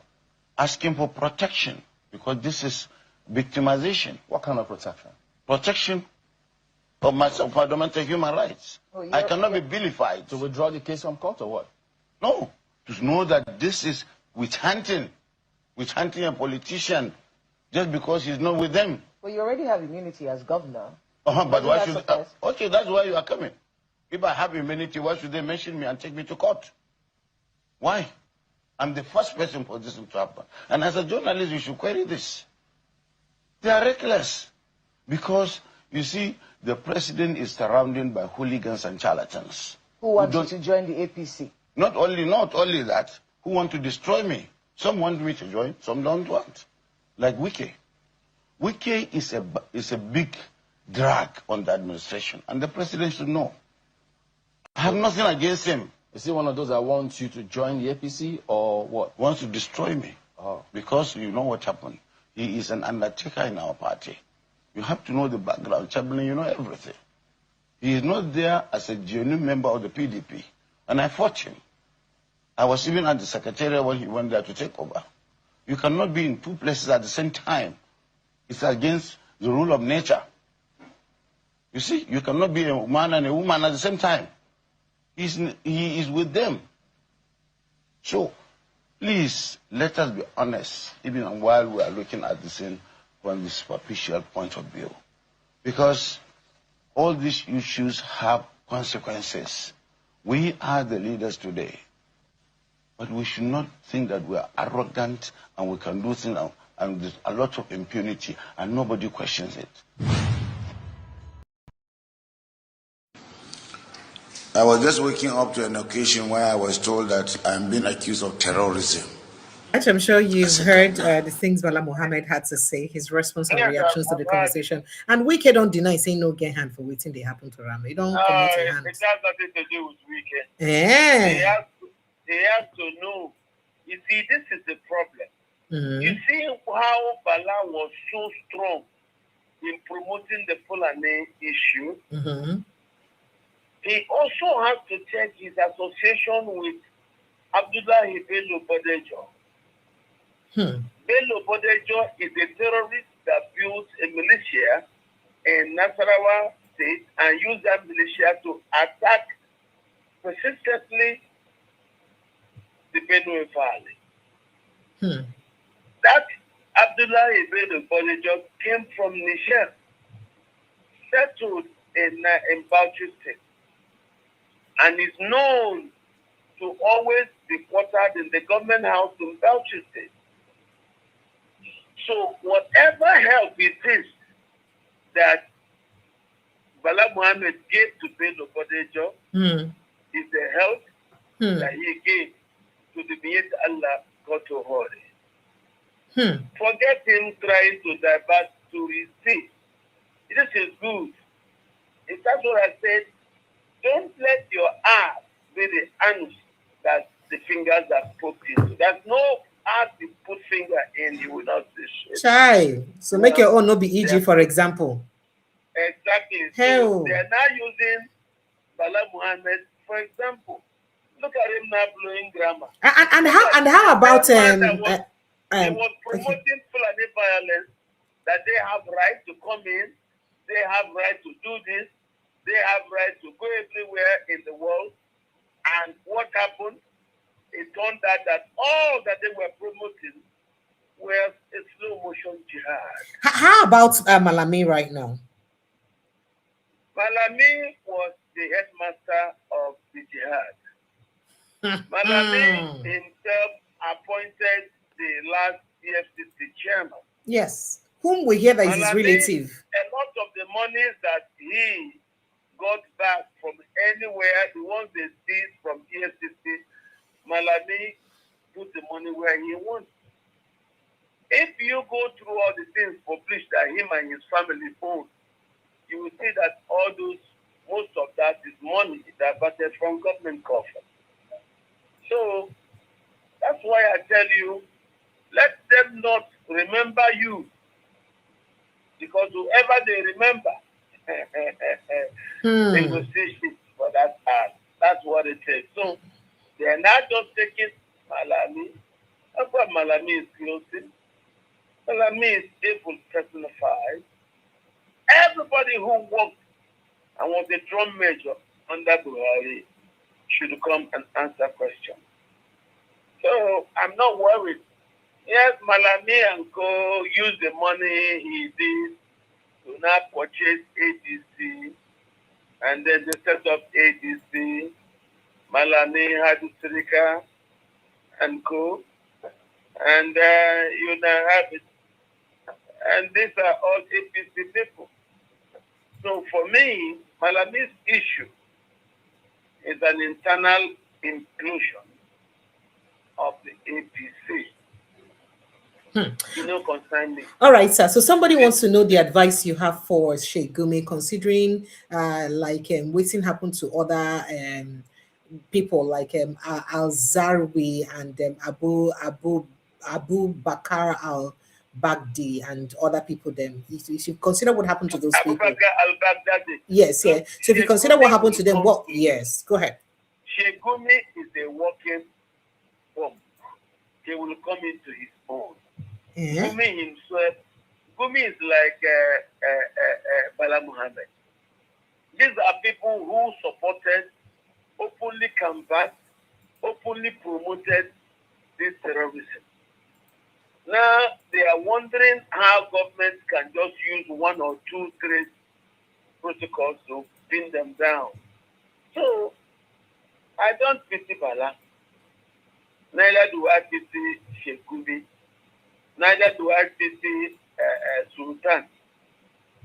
They did all these things when they thought they had Nigeria in their pocket. But look at how the cookie have now come to crumble. So it doesn't really mean nothing. We Nigerians took their cane, suffered under their protocols and maneuvers. They are just asking some of them questions, and they are making all this noise. All right, sir. So very quickly, because Nigerians know few ways when they jump into the conversation.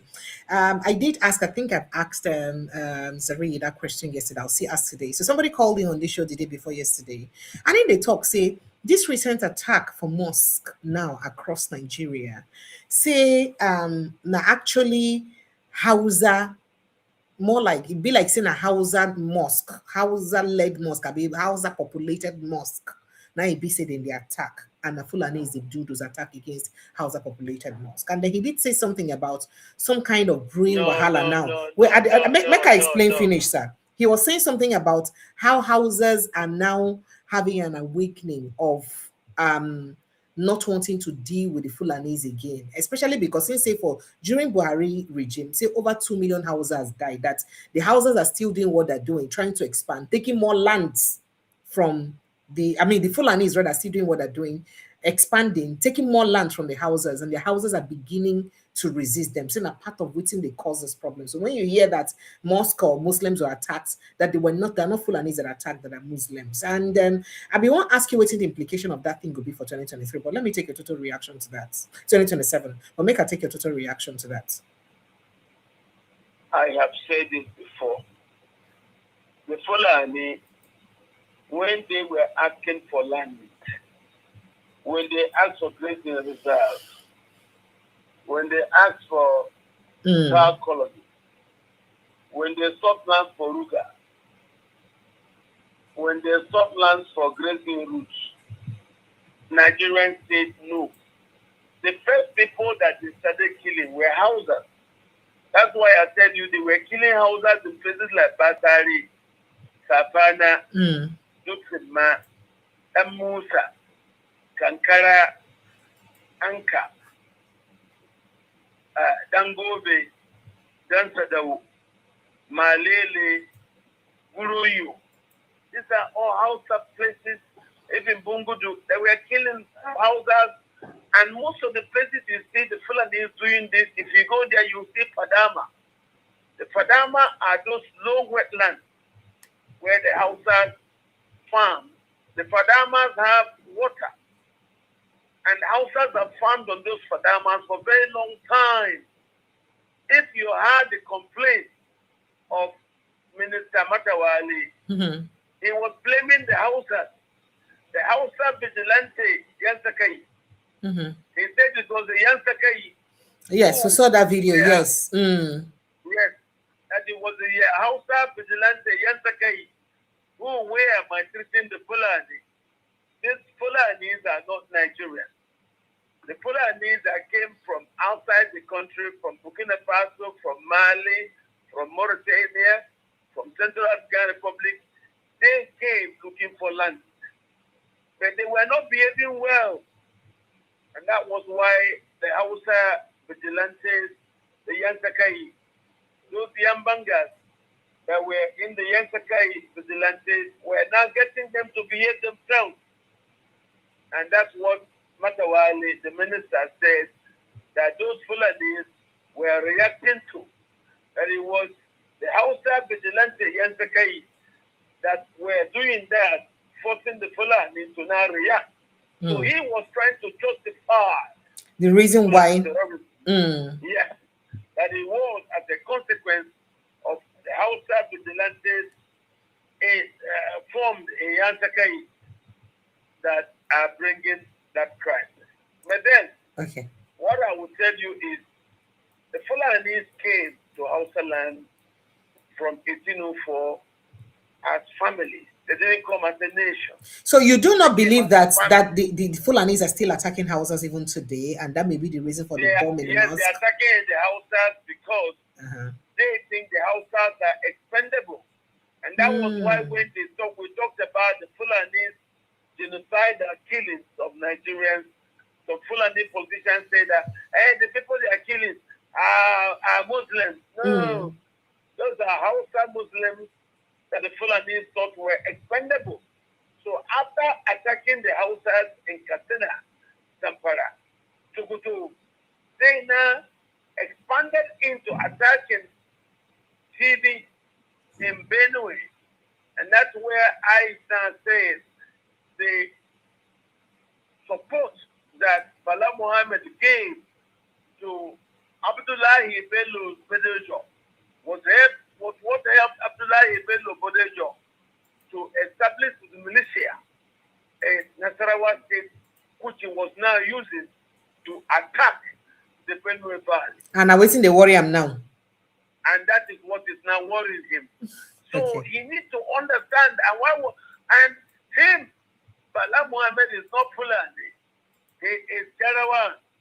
But he was doing that as a strategy to make the Fulani politicians in Abuja happy with him comfortable with him for him to get his second But term. people talk say in wife position for Mieti. I say in wife na member of Mieti Allah, and she's almost equal to a general in Mieti Allah. Is that correct? No, not his wife. Not his wife. Oh. The member of the Mieti Allah that got him connected to this is Abdullah Bello Bodejo. Abdullah Bello Bodejo is the person that Bala was looking after, and whatever grant Bala gave Bello Bodejo, Bello used it to strengthen his militias in Nasarawa, because under the Buhari administration, you have to show which of the Fulani terrorist cells that you were funding for you to be regarded as a good soldier in the Buhari brigade. That's why you see when the list of sponsors of terrorism are given in Buhari, or members who started the Buhari administration, it was simply for them to show Buhari and the cabal around Buhari that they were also contributing to the Fulani war effort. That's the reason why you see people whose names made that list were people who were trying to impress Buhari. That's also why you could see somebody pointing to someone like whoever it is that worked under Buhari, but is not a Muslim and not a Fulani. Maybe they used him to transfer money. That's why you saw them trying to point at Emefiele. He was sponsor of terrorism. Maybe some Huntua gave him addresses to transfer money to. And those people transfer money got to turn out to be terrorists. And then they'll point at such a person. All right, sir. Okay, sir, but generally people go on know this whole attack when it happened for North. I mean, the government don't try to make you saying a war of narratives to make a statement talk say Muslims are also being killed. It's not just Christians, so not be only on would they kill and all that. It ain't full and knees wait. Yes, because I want to ask you whether it did full and knees where they don't kill, and it did full and knees where the IDP camp right now where they don't kill in their numbers where they kill other tribes or other tribes. There are no Fulanis in IDP camps. You see outside the IDP camps, not Fulani. The Fulanis, yes, Fulanis, there are no Fulani IDPs, houses you will see. So, because the Fulanis consider the houses expendable. So that's why you're seeing the houses now in reaction, getting angry and organizing themselves around those Hausa areas. There are, in the north, 4 core Hausa states with no mixes. And those states are Katsina, Zamfara, Sokoto, and Kano. Hausa. States. Hausa, but President Buhari is from Hausa and he's a Fulani man. No, President Buhari identifies as a Fulani man. But he's from Katsina State. Deny him and call him Mebaari. Mebaari is a reference to people from the far north of Niger. So there's somebody from like Agadez, but actually Buhari's father served in the palace of Sarkin Daura. And that's why, because the Hausa Emirate, the Hausa Kingdom of Daura, straight from Daura in Nigeria, going through Maradi to Tahua to as far as Agadez on the Libyan border. So the Fulani even want to deny Buhari, even though Buhari identified as Fulani, his mother is Kanuri. Some Fulani are now trying to deny him that he is Mabaari. Mabaari, somebody from the far north in Niger Republic. Okay, sir. What I'm telling you now is what's going around. Some Fulani even want to they want to deny Buhari that is not one of them. I say no, he identified as a Fulani. So you cannot now come to deny him. They say no, he is Mabari. Mabari, somebody from the far north of Michelle report. All right, sir. So very quickly, make us state some things. I mean, even while they talk like this, attacks still happen because gunmen attack Plateau community just yesterday night, and they don't kill 7 people, raise houses. This one happened for, I think, Boom community for inside Chugui for Wang district of Just South local government area for Plateau State. And other several attacks on the happen. Make a look at that go fit even chronicle a few of these attacks we say don't happen recently. Make a look at that go fit get some of them. We don't hear of a couple of them. ISWAP claim attack in Itunu, in Akoko Edo local government area. Okay, no, this one I wasn't happened a long time ago. This one, that 2022 attack. And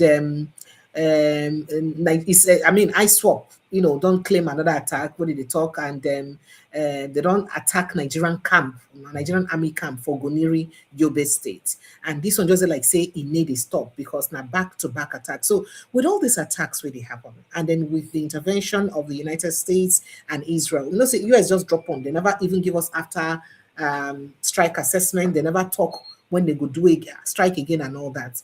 What do you think could be the eventual solution to all these problems? And we could bring lasting peace and return, eventually, if possible, return people waiting for IDP camps back. Reason I'm asking this is because of government's willingness. Because since you don't talk, I'm here too, and other people don't talk, I say government, they complicit. How is it now possible for government to help reintegrate these people back to their homes, where these people don't claim already, where other people they live inside now? So what will be the lasting solution to this problem based on these, key points? Well, what I will tell you is a lot of these questions you're asking would never have been possible without the U.S. intervention. Because the Fulani thought they had conquered Nigeria, and we're now on the process of performing demography alteration schemes. And those demography alteration schemes is the reasons why the U.S. congressmen visited Benue, and they saw that the Nigerian government was comfortable that the indigenous people removed from their ancestral lands and homes were kept in concentration camps of internal displaced persons, while the Fulani conquest people were living on the land. And as you saw in places like in Plateau, the governor said that up to 64 communities were being occupied by the Fulani and renamed. So if the places where we've had this inquest, we have now seen a renaming of communities, only God knows what could have happened in the Hausa communities in Katsina, Zamfara, Sokoto. So you can understand that. The Hausas don't talk because when they want to complain, somebody will just call him in the mosque in the afternoon, and it will go like, Mala Ibrahim, Memunji, where can I kira Sumutane? Where can I so can you complain? I come me. You're calling people, you want to complain for what? And when you see such pressures being put on such a Hausa man, he will withdraw and he will stop. But of course, you cannot achieve such when you're dealing with the Christians in Benue, Christians in Plateau, Christians in Adamawa, Christians in Taraba, Christians in Kusuba Moses area in Kaduna State. So this is where this problem are. And that's why when the crisis blew open, the Fulani politicians were saying, and Muslims are also being killed, and they're not talking. So what? Who cares? You're killing Hausas, and you say because they don't talk, you don't expect that the TV should not talk, the Duma should not talk, that the Biram should not talk. What kind of human being are you? Okay. So because, this is bad. So the solution now would be what exactly now? Returning the people back to their ancestral land. Yes, sir. Is a process. Okay, sir. A process to be held by their governors, a process to be also be held by the society. Because if you see, the politicians, due to pressure from Abuja, look the other way. You saw the Benue State governor, a so-called Reverend Father. He became complicit and even started denying that people have been displaced in their homes. But it is the effort of the Catholic Church in Benue State that took the Benue crisis to the Vatican, to the United States Congress, and then brought it to the world. If you do not open your mouth to cry about the pains you feel, nobody may notice your suffering and come to help you. Nigeria is a very, very bad place where the government forces you not to cry even when you're hurt. Can you imagine the government forcing you not to cry even when you're hurt? That's very bad. So for us, we consider the American intervention as the beginning of the end of our suffering. All right, sir. We have suffered in the hands of these Muslims since after the end of the Civil War. Can you imagine what the Igbo have suffered in the hands of these Muslims since the end of the Civil War? It has become so institutionalized, the Igbos state, that it has now become a national pastime and a national way of life to be copied by other people. Even Igbos started denying their Igbo-ness. I was impressed upon to deny my Igbo-ness. And I asked myself, for what? To gain acceptance in certain circles. It is that bad. Okay. That's why you see people like Stable Mike denying Igbo-ness, abuse Igbos so as to gain acceptance, and of course he's now a minister. So this kind of things happen everywhere. Igbos have suffered so much, but not as much as Hausas. Hausas are the ones who have suffered the most in the hands of the Fulani. They lost their land, they lost their ancestral tools, they lost the ability to govern themselves. They even were stopped from going to school. They were forced and impressed upon not to embrace education. They were told that Boko is haram. Education is a sin. And they now agreed to embrace the elementary. The elementary institution is similar to the madrasas in Pakistan and in Afghanistan. The elementary institution does not give you the competing protocols and logistics you need to be able to compete and win and succeed in a democracy premised on competition. All right. Because the most important tools you need in a democracy is education and a psychological understanding of the workings of the marketplace, which you gain from the open space. The Hausas don't have that. And that's why you see when the Igbos go to the north, they don't have any competition. And they do so well. They take over everywhere because nobody competes with them. All right. Because of lack of access to education by a lot of the people you see in the north due to the preachings and the instructions from the Fulani. And this is the problem we have. All right, sir. I would like to... Okay, go ahead, sir. Yes. Let me let you land that thought. The problem we have with what, sir? The problem we now have has now escalated into violence due to the introduction of democracy. And that democracy, with its competition, is premised on numbers, which the Fulani do not have. And as a consequence of that, they now embrace violence as a strategy to gain advantage And it is that violence which they have now quickened into a jihad that has now gotten them to embrace this industrial scale ethnic cleansing, which of course is genocidal, that has now brought the attention of the Israeli lobby to Nigeria, as the Fulanis were going to Washington and New York to criticize Israel for its actions in Palestine, prompting Israel to now say, you coming to call us the bad guys, we're going to show the world that you're bad. So as they are in Nigeria, Trump and the Israelis in Nigeria,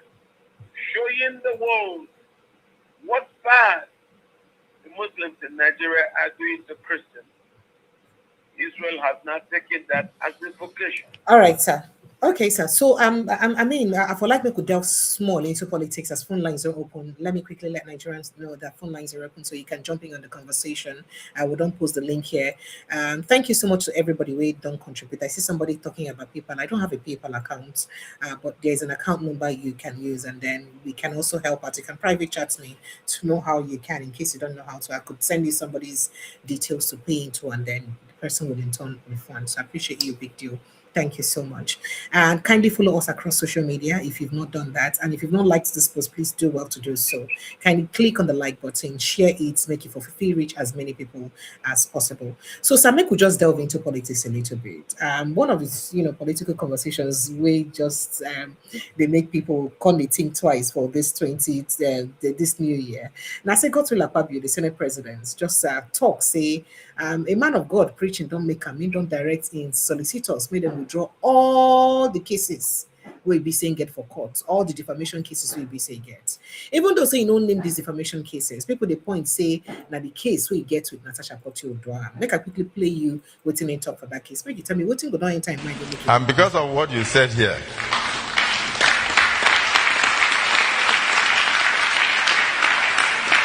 I had almost 9 cases in court against some individuals, against people who defamed me, who lied against me, who slandered my name, and all. But listening to the priest, I suddenly realized he was talking to me.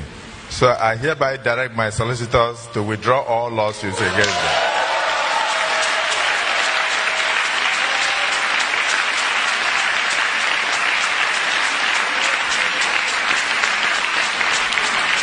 All right, sir. So that now waiting in talk, but somebody there on the line, make I pick the person call so they go answer that question together. So people they think say, oh, now the defamation case, so if you say get to it, Natasha Kotio-Odua, and they actually refer to. And people are saying that okay, I don't know, but I'll let you react to it. Let me not, push further or preempt. Good evening and welcome. What's your name and where are you calling from? A very good evening to you, Precious. Thank Happy you. New Year. Thank you. Also a warm greetings to your guest. Thank you. Dr. Katch Ononuju, Yes. a very good man, very intellectual person, full of he's blessed with a wealth of knowledge. Thank you. Thank you for having me. Davo is my name from Jos. Davo from Jos. Okay, Davo, you were the one that called that day. Oh yeah, Davo, fire down, sharp. Make Dr. Katch react to respond to you. Go ahead. But make it quick, please. Make it quick. Dr. Katch Ononuju wrong on the statement he made on Dr. Bala Mohammed's wife. I repeat, I belong to a group called Jaruma Hausa TV. It's on Facebook. This thing I'm saying, Jaruma, that's the Jaruma is Jaruma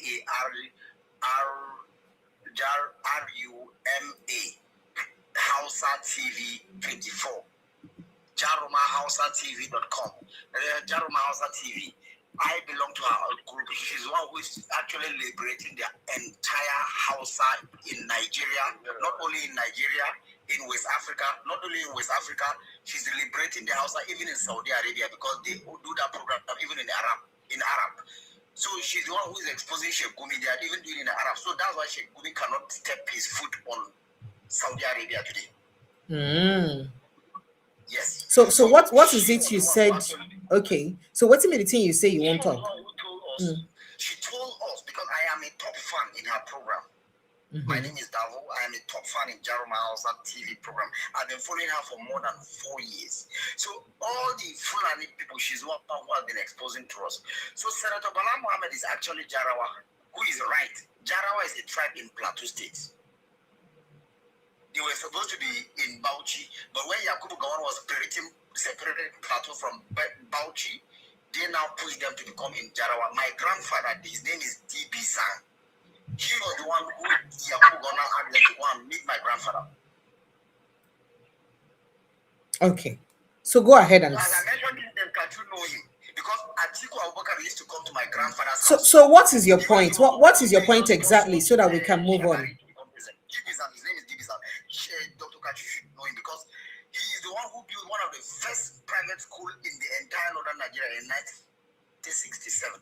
So what? That school still exists till today. No wahala. Go straight to that point. So you say where you say you won't talk about. So let me go straight to the point.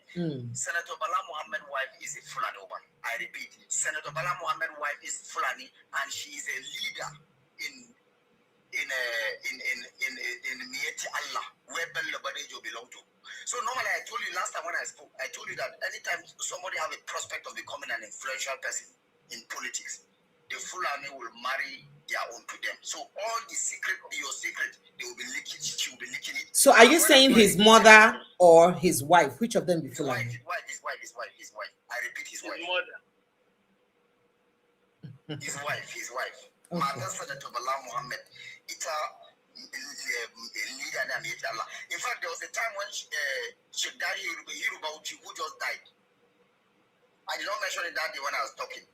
Sheikh Hirubauchi, the leader of who visited Buhari, who just died. There was a time when they were taking in fact, they were actually attacking the Jarawa people. Sorry, Miyango people in Plateau State. That attack was vicious during Senator Samuel Lalong time. So my tribe, the Bureau, they now call us to assist. We came, and then we now saw them. The Fulani were taking their cars that they are going for burial. So our people now quickly, the tension aroused, they now say, Fulani, the Hausa Muslim never use a casket for burial. How come they put this corpse in a casket? So suspicion arose. We now follow them to an isolated place, and then all of them were eliminated. All of them were eliminated. All right, thank you. Thank you so much. So that I can allow.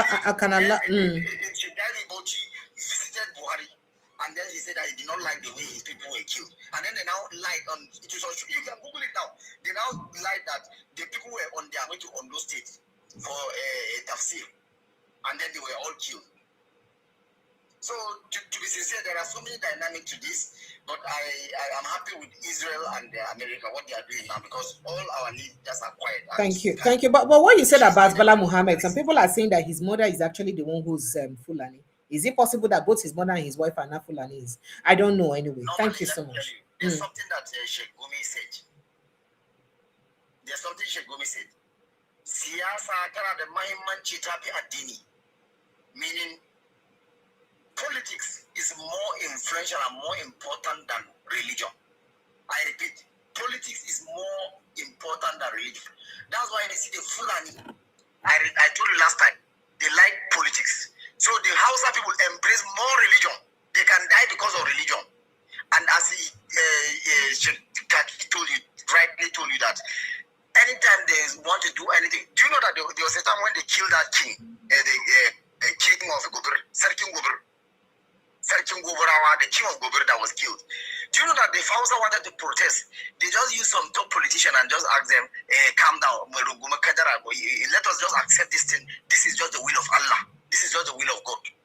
And then all of them kept quiet. They now say, even Hausa man believes that even if you die in an accident, a drunkard hit you, he will say, Haka Allah yaso. He will just tell you that is how God wants it.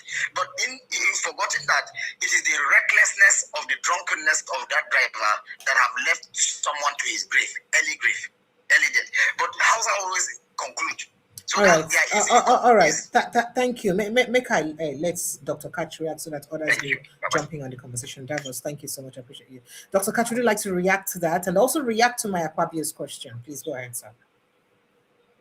On the Akpabio question, God is a good person. I know him. I've known God since we were in school. Okay. It's nice. It doesn't. It's a good arrow man. No, God is arrow. It's arrow. Don't forget that. That's why you see him bear the name Akpabio.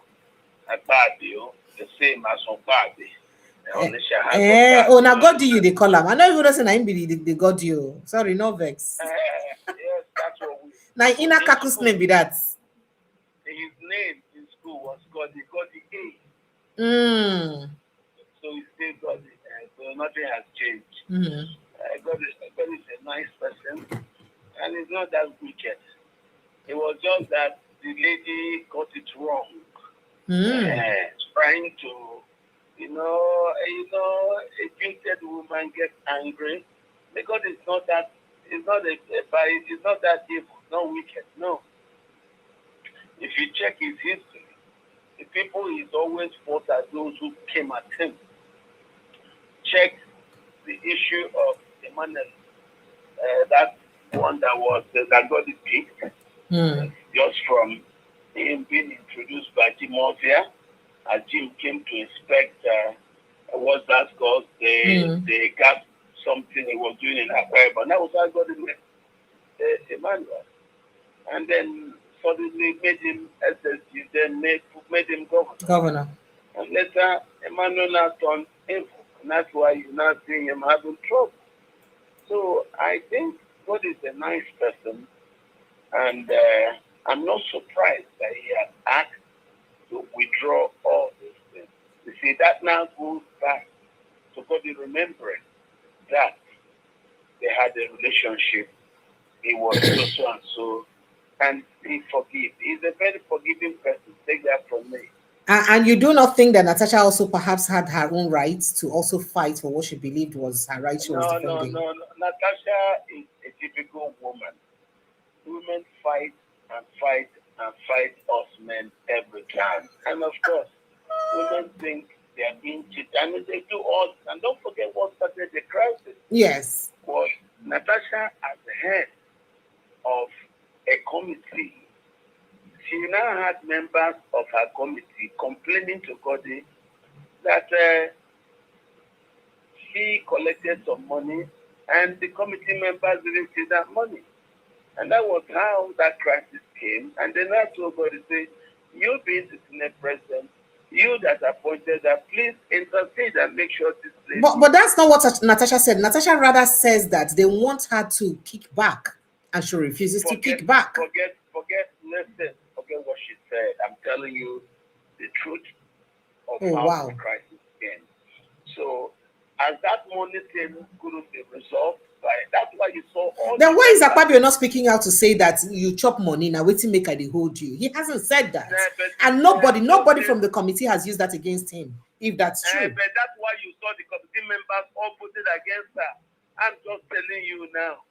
These things are nothing personal. It was just her not being able to hold well her relationship with members of the committee. And when committee reported to Goddy tried to intervene, and then she got nasty because she thought she knew Goddy, and Goddy had no right to start asking her things like that. So things got out of hand, and they got the way they are. I just would say Goddy is back to who he is, his elements, and forgiving and moving on. All right, so let me have you react to this, the caller, Devos.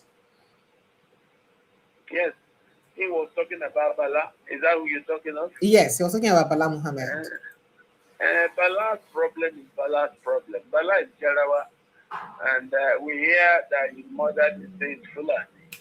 Of course, but that doesn't mean nothing. So Jarawa own other places. Toro, you know Toro in just on the Bauchi, just road. That's today's own. But then all I'm trying to say is whatever Bala has is what he got for himself, coming back to him. So there are quite a lot of things he did to stay trying to be more Fulani than the Fulani people. And that's why the government is not taking one or two of it to interrogate him. It's not our issue. Let him go and answer to the accusations. And of course, you know that commissioner would not spend that money or direct that money to where government is accusing him of directing it without balanced instruction. That's just what it is. Okay? And that's what is at the bottom of this whole story. Okay, sir. That commissioner would never have sent the money, given the money to who the government is now saying are terrorists without balanced instructions. Okay, sir. So there's another thing that happened that I would even like you to jump in, and I'm very well sure that you may know Dr. Don Pedro Baseke, and the humiliation we go through recently in the hands of some people, some youths for inside Edo State. I know that local beneath issues. Yes, I do. Yes, I do. I do know that. The reason I'm raising this is that there's a UK-based opposition of the governor, where he said the governor don't want, say if he touch leg for Nigeria, say they go arrest him. And then we've had some people go now to raid his home and burn his. In fact, we hear that hoodlums working for Edo Governor Pueblo's loyalist, Kabaka, burns the UK-based critic his home on New Year's Eve. I mean, should we keep having this kind of nasty politics? That's actually why I thought to ask that question. If you understand Benin history, this city politics should not surprise you. When environment was deposed, environment of Basi, after the punitive expedition, don't forget it was the Obaseki family who worked with the British. Don't forget that. But later on, Environment's son also became Oba. Environment's grandson, Akenzwa, became Oba. And the line is Environment's son. So there you are. It's a disagreement between the Obasekis and the environment. Why not? Shouldn't surprise anybody. It just takes small small light to spark trouble there. When I saw it, I didn't like it. That Don Pedro was that maltreated. But thank God they did it defense to the lynch that brings death. But of course, our popular adage says, it is great way to disgrace big man. A bad kid where you kill him. All right, so let's okay, sir. It wasn't just Obaseki, it wasn't John Pedro that they were humiliated. It was the Obaseki clan. Yeah. So it is a problem, and that's why I want you to. That's why I'm trying to go back to history to tell you. This is the problem between the Obarewan lineage and the Baseki clan, and that's how I see it.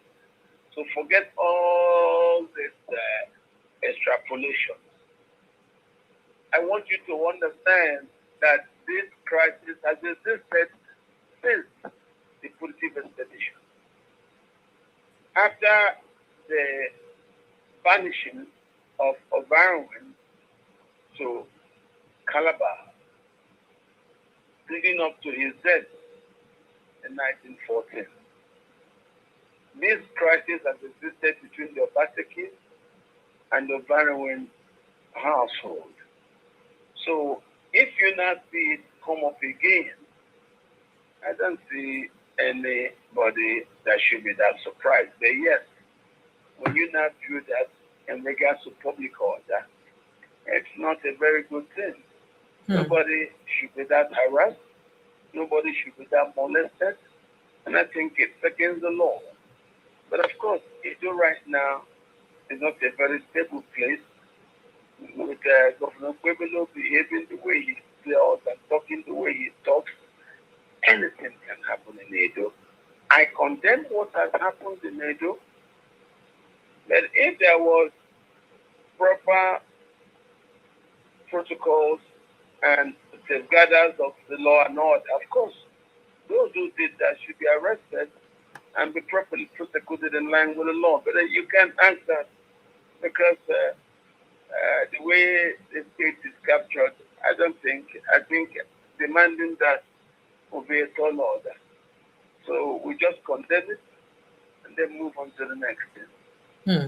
All right. Thank you, sir. So, just a few other issues I would like you to jump in on. I don't know if you would like chiming on the Wike Fubara's issue. There's this new feud of Fubara said Wike saying Fubara is not 001, but he was 001 when he was governor of the state. But he's saying that Fubara is not 001, and people are even going. Victor Giadom is going as far as saying that for him to ever have to work with the APC or to get any approval with the APC, that he must work with Wike.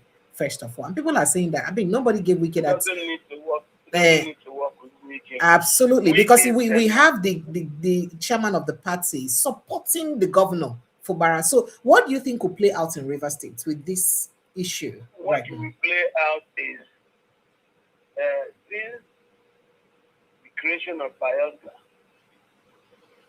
Rivers State has become an Igbo dominant state.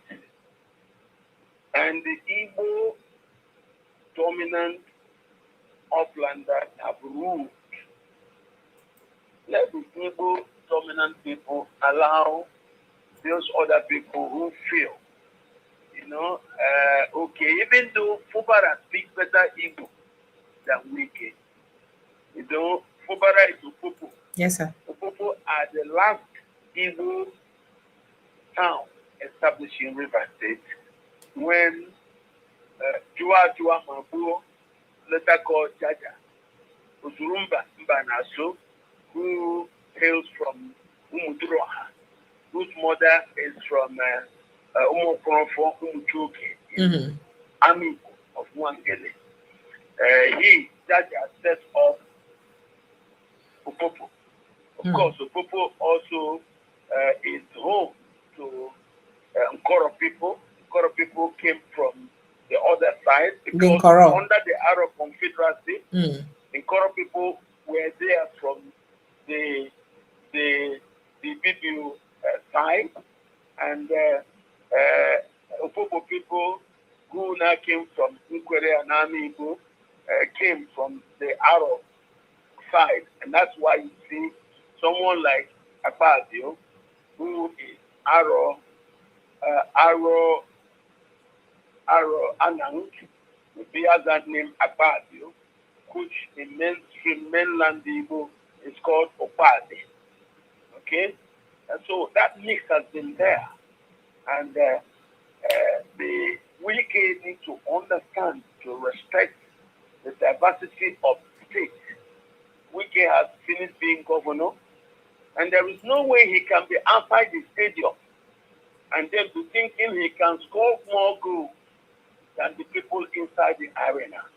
And these are the people like the governor, the people like Nuri Badu, people like Governor Hopu Sodeman, and the other people who are inside who are not supporting Governor Fubara.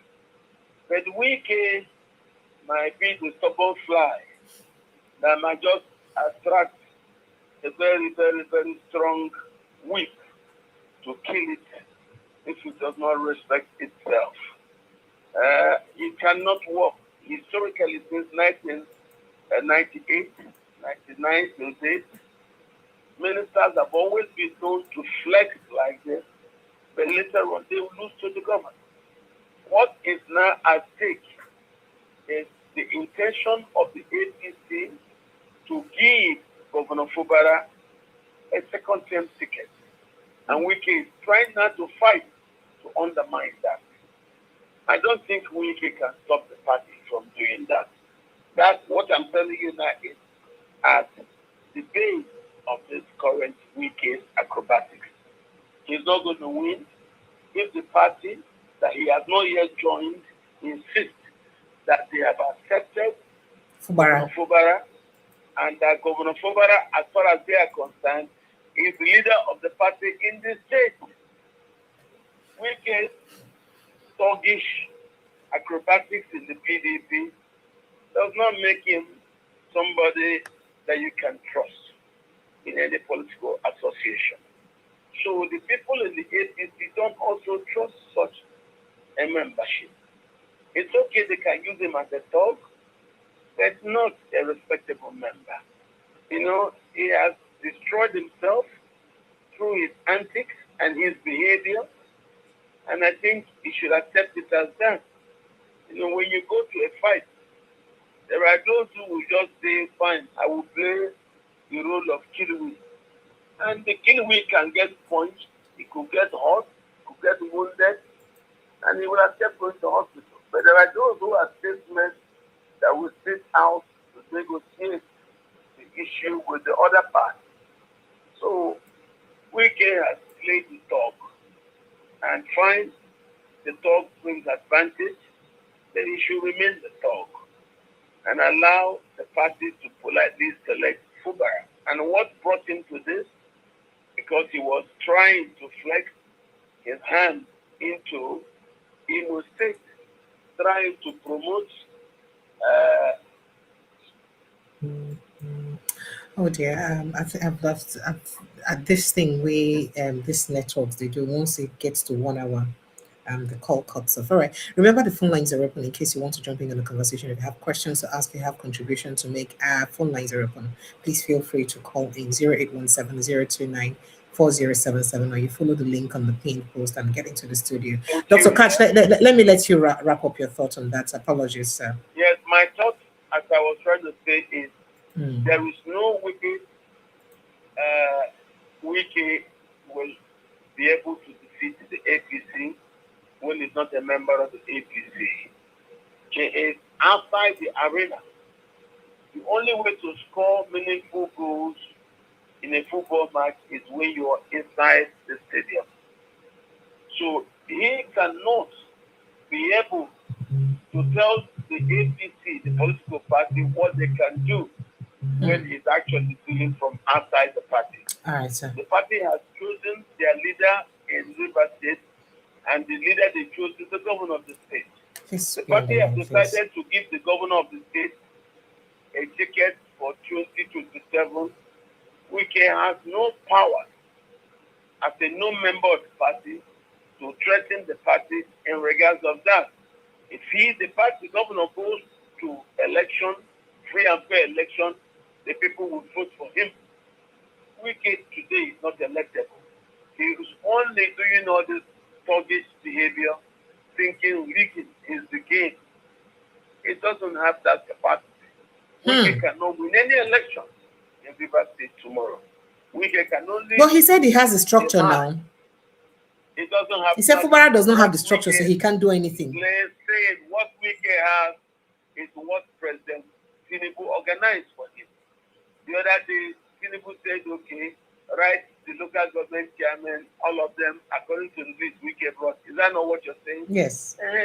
But now he has a local government structure right now. That's what he's saying. That is not true. The leader of the party is the governor. If the governor starts now installing the local government party chairman, you know what that means. And the people and they start organizing around the party chairman in his state. And the governor uses the money of the state to give the party chairman to organize in local areas. Don't forget, it is where the money is that the local people will gravitate to. Don't forget that.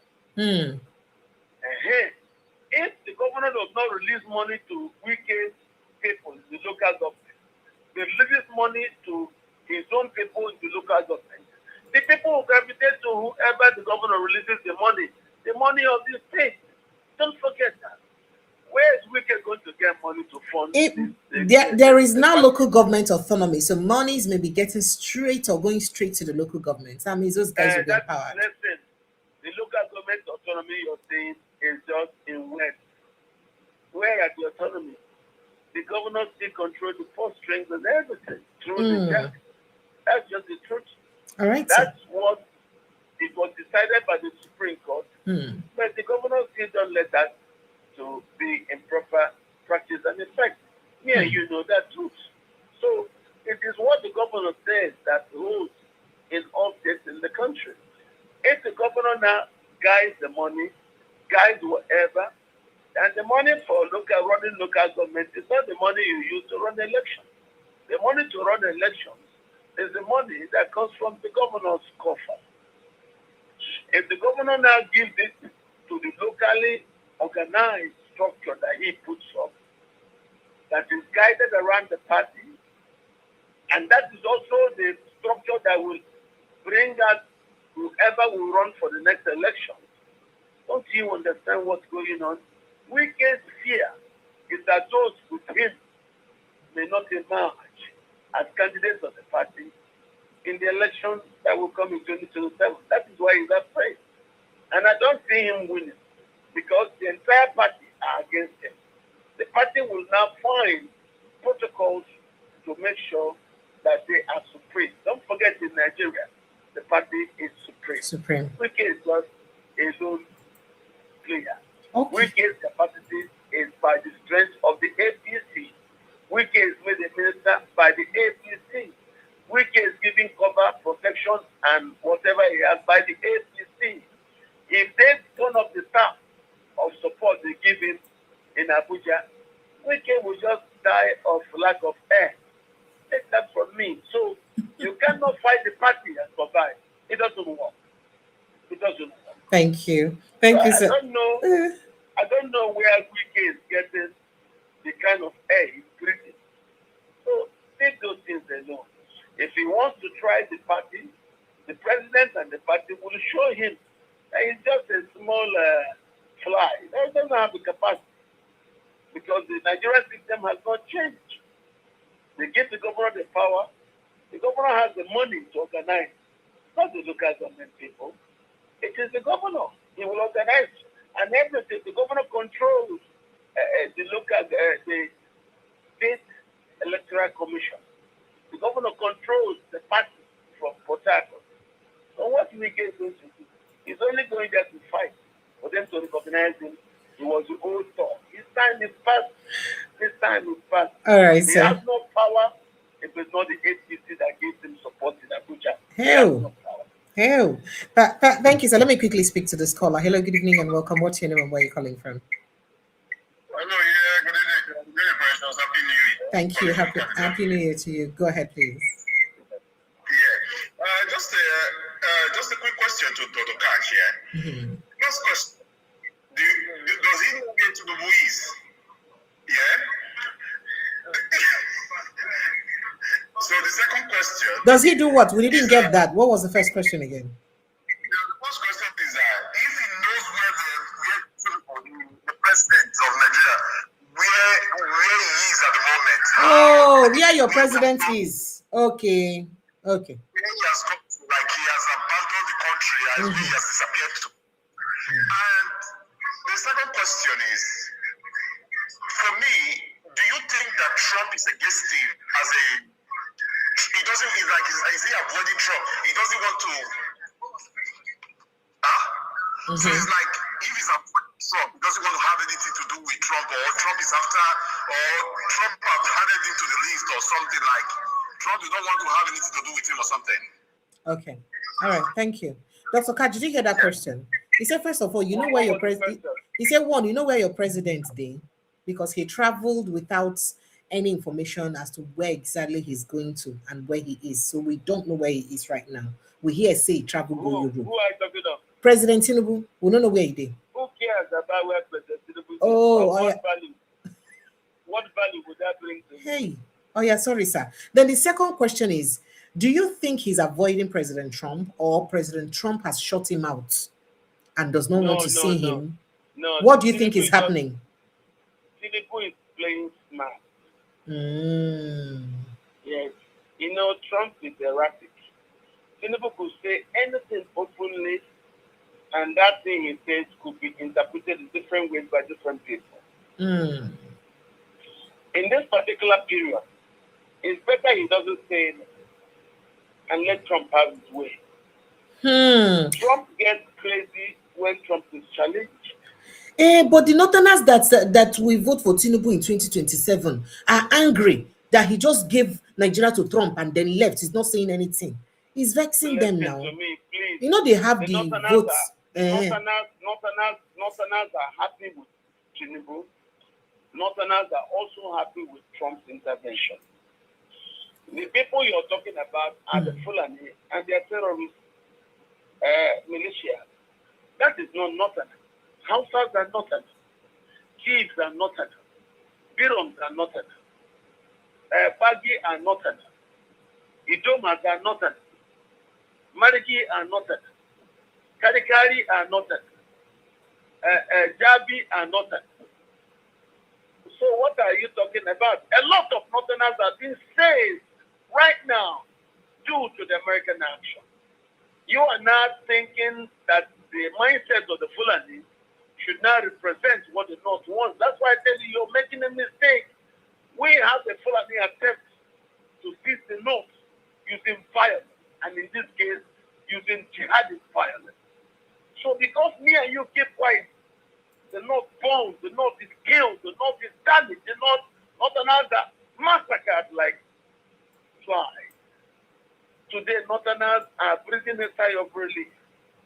So do you now want to tell me only what the Fulani think is Northerners? How can you say that? How can 2% hold the country to the jugular and you now tell me nothing? You only expressing ignorance. Whoever calls Fulani Northerner is ignorant person. The North is a diverse heterogeneous area filled with a lot of people from different areas and different nations. But they are being punished by the Fulani, being killed by the Fulani. And these people killing these Northerners are actually imported militias. And now Tinubu has said that he's cooperating with the Americans to try to stop this terrorism. You think the Northerners love the terrorism? I'm asking you. So we must keep quiet for terrorism to go on, for the North to be wiped out, for Fulani to be happy. What kind of talk is that? We should keep quiet for 2% of the population to exterminate 98% of the population, and then you say it's not enough. How can you get that brainwashed? I am not brainwashed, sir. I didn't want to respond, but you know I'm not brainwashed. I am just sarcastically re-echoing what they always say. You should know that already. No. What they always say is a propagation that those of us who don't understand, like me and you, we previously call everybody from Kuki to Tukutunda, which is not true. You know that the North is a diverse area. Yes. Massive heterogeneous place. So why do we make the mistake of assigning the whole of the North to just new visitors who think Of course we know that. And I just wanted you to react. The reason I asked that question is for you to react and state it right. Because tomorrow now, if a Fulani person types, the first thing he will say is, not are angry. That's what they will say. And I know what I'm doing. You know, I am very angry man when this thing comes. The North is very happy. I'm sorry. The Northerners have been safe. The American attack against the terrorists is helping the North to stay safe. And that I like. Okay, sir. All right, sir. All right. I want to say a big thank you to you for always joining us and putting the perspective right. I like it to come from you, and I like the way you put it out. I like how you speak very strongly about the situation in Nigeria, especially as it's got to do with the genocide. And in spite of the denials by government, that is, I appreciate, and that's why, of course, we always have this conversation every Thursday. I can't thank you enough for this. Thank you so much. And I just thought to state that, clearly, I am not being naive in any way. I'm sure you know me better than that, sir, on the other side. No, I am, but understand this, my dear sister. Yes, sir. Nigeria, the pain of Nigerians in the Northwest, in the Northeast, should also be me and you pain. It is our pain, and that's why we keep talking about it, sir. If Northerners are being killed, we should not keep quiet to it. I have been crying while our house has been killed by flies, and the Americans came. Don't you know that the houses are happy that the Americans are coming to stop Fulanis from killing them? Are you not woman? Don't you understand that TV people are happy, Agatu people are happy, that Biroms are happy, that Angas people are happy, that Doma people are happy, that the Fulani are now being stopped from killing them just to take over their land. What is their offense? Their land has water and their land has grass. That is the only offense they have. And then some people come to kill them and you say nothing. Do they have numbers to vote? Who is Fulani? The problem we have is not the North. The problem Nigeria has is the Fulani. Understand this. After the British left, the Fulani starting they should now graduate into succeeding the British to become owners of Nigeria. No, what we seek is a Nigeria that is available to its diverse people, where people should have the right to be free, to aspire to whatever they want to be, without having the Fulani kill them. Thank God me and you now discussing about Christians in Adamawa, Christians in Glasgow, Christians in Southern Borno, Christians in Southern Gombe, Christians in Bauchi. Can't you see that? The Fulani didn't want me and you to think they were Christians in this place. But there are Christians there. And they deserve to live in a free country. And that those people are very happy that the American intervention is occurring at this point in the life of this country. And that's what I want you to think, not what the Fulani will say. Who are they? Why is the Sultan hiding? The Sultan is hiding as I'm talking to you right now. Nobody knows where he is because the American bombing respects nobody. And I welcome the bombing. All right, sir. So just before I let you go, let me quickly let you in on what Riley Moore has just done. So Riley Moore has reposted that a particular tweet about the killing of Christians and the burning of villages, a Christian village in Adamawa State, and he's spoken very strongly about it. And I would just like make you talk about it very quickly before I let you go. So here what is. Will I say to it is that particular tweet tells you that there are Northerners who are happy that the Americans are doing what they're doing. Can you imagine? If the Americans are not here doing what they're doing, those Christian villages, nobody will report it. Nobody will talk about the killing of those Christians there. And that's what I've been crying about. And today, those people now have a chance of staying alive. See, even despite the American intervention, the jihadists are still doing what they're doing. That tells you they truly intended to wipe away indigenous Nigerians of the faith that they do not like. That's what's going on. This is genocidal ethnic cleansing of indigenous Christians across northern Nigeria. So those who were denying it, where are they now to say that what we say is exactly what? In fact, I just I be like say he's flesh and blood no review it, and I don't review it and talk to it because he just stated that. Here's his tweet. He said, if there is any remaining doubts that Christians in Nigeria are being targeted for their faith in Jesus Christ, this should end that debate. This isn't about land usage, climate change, or any other argument that left wants to make. This is a persecution of our brothers and sisters. Exactly. So he's saying that this is a persecution of our brothers and sisters in faith. Plain and simple. That's what you talk about. He said ISIS is telling Christians they have an opportunity to spare their blood if they convert to Islam. Our brothers and sisters will not bend the knee to anyone but our Lord and Savior, though. So thankfully, he said that President Trump is continuing to work in cooperation with the Nigerian government to stop these Islamic radicals and defend our brothers and sisters in Christ. So he said, and there's been quite a lot of reactions over that statement. And I thought to let it out to you before we wrap up the show today. That also tells you why all those Muslim leaders kept quiet at the killing of Deborah. Remember? Not only Deborah, other Christians get lynched in the north, and then nobody talks. So how come it's been that way and the government does nothing? And all these Muslim leaders kept quiet. Can't you see why I'm so excited about the American intervention? So very well, I told you now, I have nobody I'm supporting until I know who will support what Trump is doing.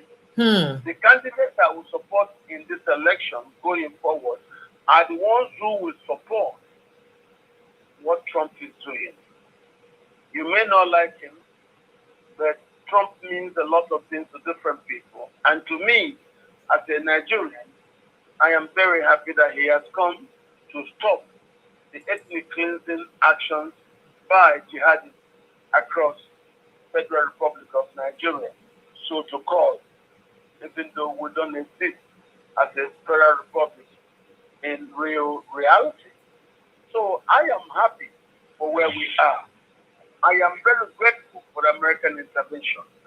And I'm going to tell you, as I said earlier, that it is the support of the intervention that will make me decide on who to support going forward in the election. You're asking me why is Buhari, why is Tinubu not talking? Why is he keeping quiet? What do you want him to say? For him to say one thing and Trump will come on his neck? No, nobody will be that position. Don't forget, we learned previously that Tinubu is an American asset. Good. Let him now prove it that True is a U.S. asset. This is when being a U.S. asset comes handy. Let's see how he works with the U.S. administration. And just that, and we'll just take it from there. As far as I'm concerned, I think the survival of the Nigerian experiment. All right. I condemn wholeheartedly the Fulani attempt to exterminate Nigerians simply for the sake of expanding the perimeter space of the Sokoto Caliphate, which I recognize as a terrorist organization. All right, sir. All right. Let's take this call. When we come back, I'll also just before we wrap up, ask you about what you think about President Tinubu's statement where he talks, say they will expand the economy and reduce inflation this year. And then Oga Adeboye, General Overseer of the Redeemed Christian Church of God, don't talk, say in the sea for vision, say the economy of Nigeria will ease this year. And people who don't jackpot will come back home to Nigeria because our economy don't ease. But make a talk to this caller. Hello, good evening and welcome. Mr. Franklin. Good evening, my precious. How are you? I'm very well, thank you. Welcome, sir. I'm very well, sir. Happy Thank you. Happy birthday. Thank God bless you. you. Stay long enough to give us more information. Amen. Thank you, sir. Go ahead, sir. Dr. Katch, please stay safe. I've been begging him to finish school so I can teach people about the history. Anyway, the most important thing in this life is if you don't tackle the problem from the roots, they're going to continue to sprout and challenge you. Me, I was an adult when the war started in Nigeria in 1967. Go back to that. Okay, I remember a caller who called, was it yesterday or 2 days ago, and told you that it was the Sadano of Sokoto who persuaded the war to prosecute the war. Yes. Okay, so today, come back now. What's happening now? If Nigeria has been settled since 1967, Nigeria would have been a heaven for every African. But they keep lying to people. They come to the east, they lie to the River State to fight the Igbos. They go to Yoruba land, lie for them to fight the Igbos. Igbo is the problem, Igbo is the problem. And look at today, what's happening now. Fulanis. The problem with Nigeria was, during the war, Gowon had an open border. The Chadians, the Niger, the Malians, they come into Nigeria to fight the Igbos. Even the Egyptians, pilots, they came.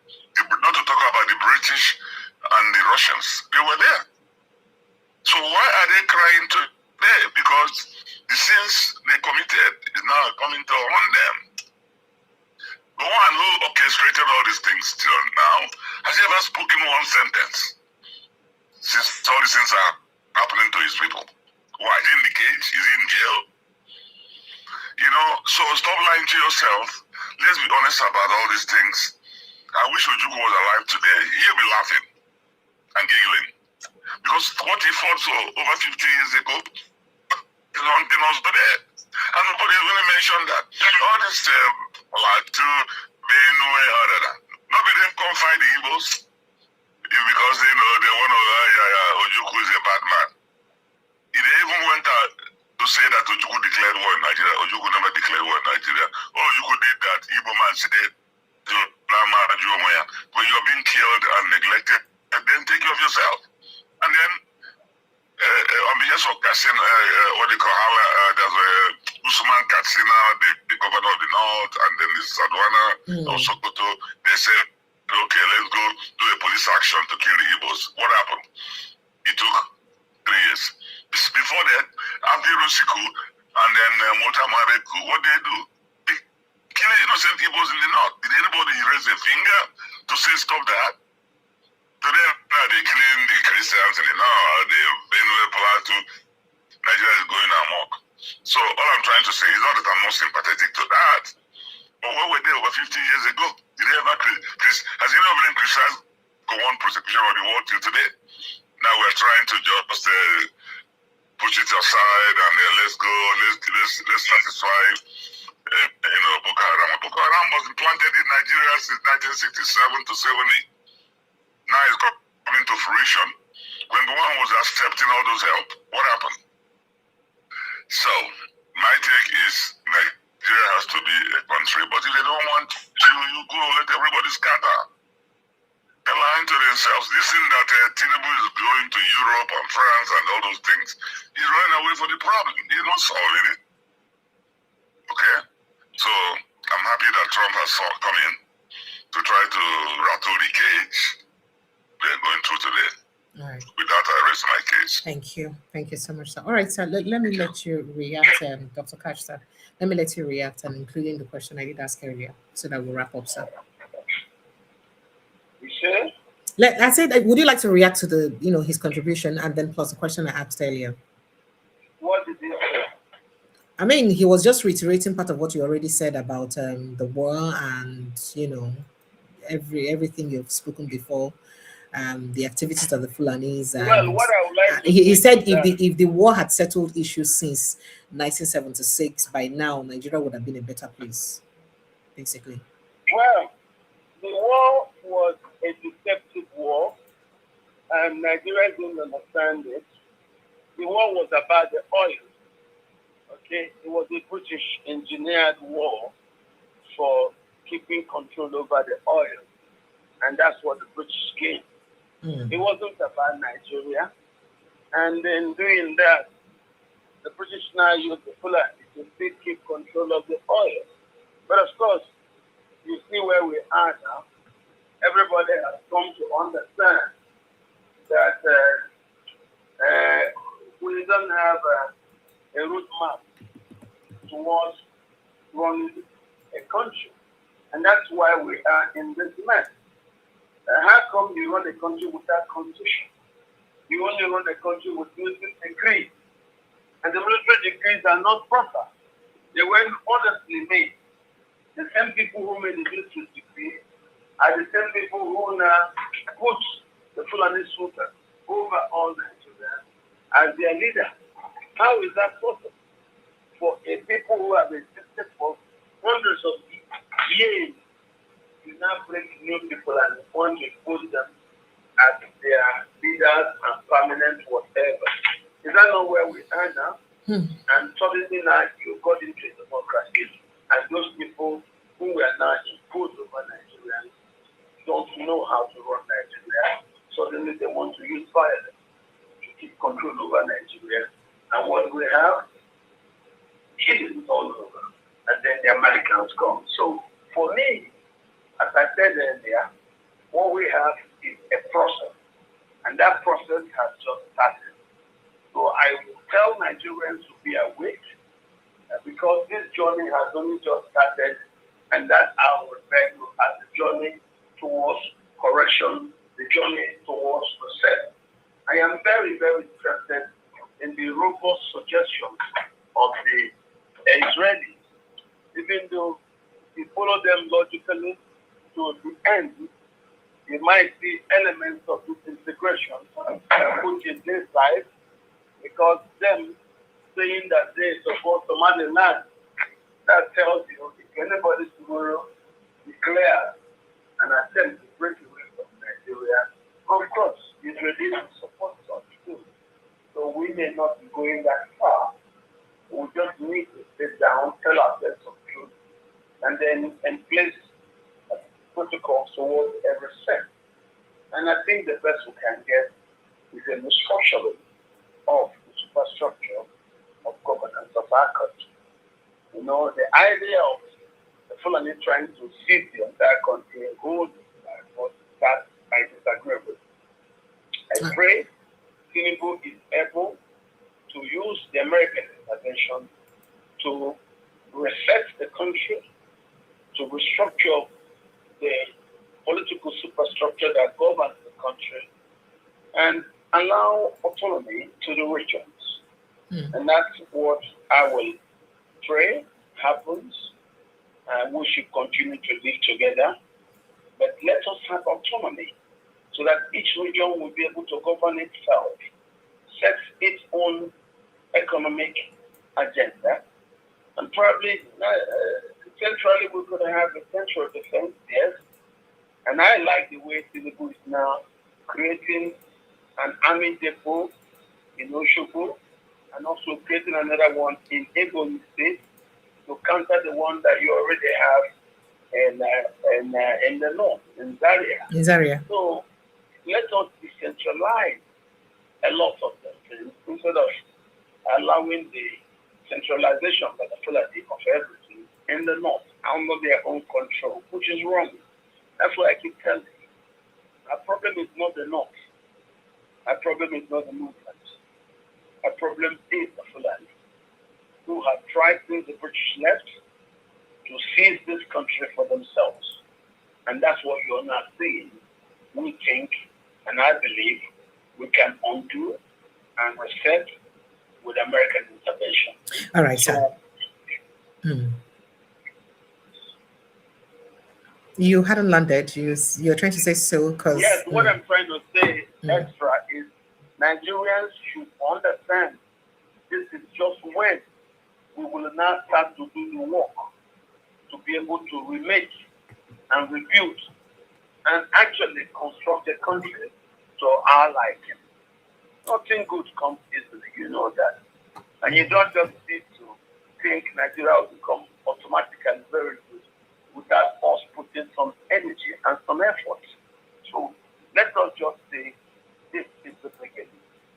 And that beginning would, of course, become something good if we collectively work together for a better, inclusive Nigeria. Not a Nigeria dominated by one single group. It's wrong for 2% of the population to hold 98% on the jugular. That's wrong. That's wrong. All right, sir. All right, sir. So very quickly, would you like to chime in on President Tinubu's Christmas message saying that inflation will drop, the economy will be expanded this year, and Bishop Adeboye also saying that, this year he sees Nigeria's economy doing so well that even people who are abroad coming back to Nigeria, people who have jackpot coming back to Nigeria to resettle because of how good our economy would is. I'd like you to, if you want to, chime in on that. I can tell you, only mad people will take Adeboye's word seriously. Sir? Adeboye, Daddy Gio, sir. A madman, only a mad person will take Adeboye's overseer seriously. Adeboye supported Buhari while the jihad was going on. Don't forget that. Adeboye supported Buhari while there was a jihad killing Christians. So that's when I lost my thoughts about that man. Leave the man alone, please. There's another churchpreneur using religion to make money. So please don't talk about Adeboye. He's not a man. Adeboye is just another version of Prime Minister. What is that? Or Adeboye? What are they called? Ayodele. Premier Ayodele. Exactly. Prime Minister Ayodele and Adeboye are cut from the same cloth. Thank you. Is it not the same Adeboye that said that Naira will become at par with dollar? You have been forgotten. Is that the same person that can make economic predictions for anybody to take seriously? That's why I'm surprised that you even called. So leave Adeboye alone. Adeboye supported Buhari while Buhari was conducting a jihad. Adeboye can't say he never knew, because Adeboye's church has branches everywhere, and these things are reported to him. Yet, he was following Buhari. What was he following Buhari for? The money that the party will give. It's the same thing that one you call Prime Minister does, taking money from people. Look at him asking money from the guy in Oyo State. Yes. That told him Adelabu. Yes. So these people who just chase money and then make political comments, you just don't have to trust them. Adeboye, that one is evil personified. Just ignore them, please. Sir, people who say that the GO should not talk about our anointed, sir. A man tells you that anointed by who? Did you see him anointed? Did God tell you he anointed anybody? Forget these people, I beg. A man who supports jihad, and then you tell me, what is anointed in a Christian leader? Don't you know it is people like Adeboye that will make sure that a Christian country like Turkey gets converted to an Islamic country? How can you take Adeboye seriously? That is unfair now. Don't be doing that, please. Forget Adeboye. Adeboye is not to be taken seriously like that private. No, leave these people alone. The people are just making money for themselves. I beg you, let us mind our country, plan properly, and then find ways we can fix things. Not to follow church people who are after them, who will give them money. These are just business people.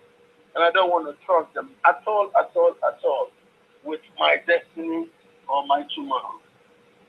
I beg you. Thank you, sir. Thank you so much, sir. Thank you so much, sir. Appreciate you. Happy New Year once again. See you again next week.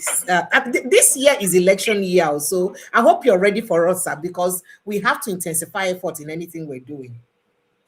I'm with you 100%. Please, if need be, we may also extend to 2 days in a week. I don't know yet. May have to choose other if the tension becomes high. If the thing gets critical, we'll do anything. Exactly. I beg. I just make I extend that thoughts to you, small, make it a consider. No problem. Thank you. We'll be watching to see how best to help the country. Absolutely. Thank you so much. I appreciate you a great deal. Thank you so much for always giving us your support. I sent you a message. I don't know if you got it, and it was from my heart. Thank you so much, sir. You're welcome. I will be looking for it. Thank you. I already sent it. I sent it last night. All right. Thank you so much. I appreciate you. Wishing you a happy new year. And may we live to see that great Nigeria that we all desire. Nigeria will get well. I believe so. Thank you, sir. Good night and God bless you, sir. And you too. Thank you, sir. Bye. All right, Nigerians, that's the size of our package. Honestly speaking, I would have gone, straight to start giving you feedback on what we discussed yesterday. I spoke to Asabe today, and her case is even more pathetic than we thought it would be. But, I mean, we already have a time fast spent already today, so I can't do that. It would be unfair to do that today. So, I'll give you updates tomorrow as to how far we've come and then what we need to do to help them out. But of course, and I'd like to also appreciate everyone who's been contributing. On our Kimi, we love. Blessing from UK. Thank you so much. Everybody, you want to be like this. Come on, me, ordinary me. Who I be? Who am I? I love you guys so dearly. God bless you for the good wishes. Thank you so much for your support, for the prayers, for the well wishes, for the contributions. It means a lot to me. For those who also sent theirs very silently, thank you so very much. God bless you a great deal. Let's not stop talking. Let's keep talking until this country gets better or anything happens. Well, let's keep talking until we see an effective change. And I believe that that would happen because we believe that change that is indeed good will come someday. I love you guys. I wish you guys an amazing 2026. May we all live to see the Nigeria that we've been talking about happen, to see the change that we all desire happen. I will believe that that will indeed happen. I love Anna. But in all of this, remember to protect your mental health because you don't want to let Nigeria matter bust your brain. I beg. Protect your mental health. See, if there's any time you need to be alive and protect your mental health, it is this year because I got poto. this year. So please, you need your mental health intact. I love you. Good night and God bless you. My name is Precious Amy. Thank you. Ciao.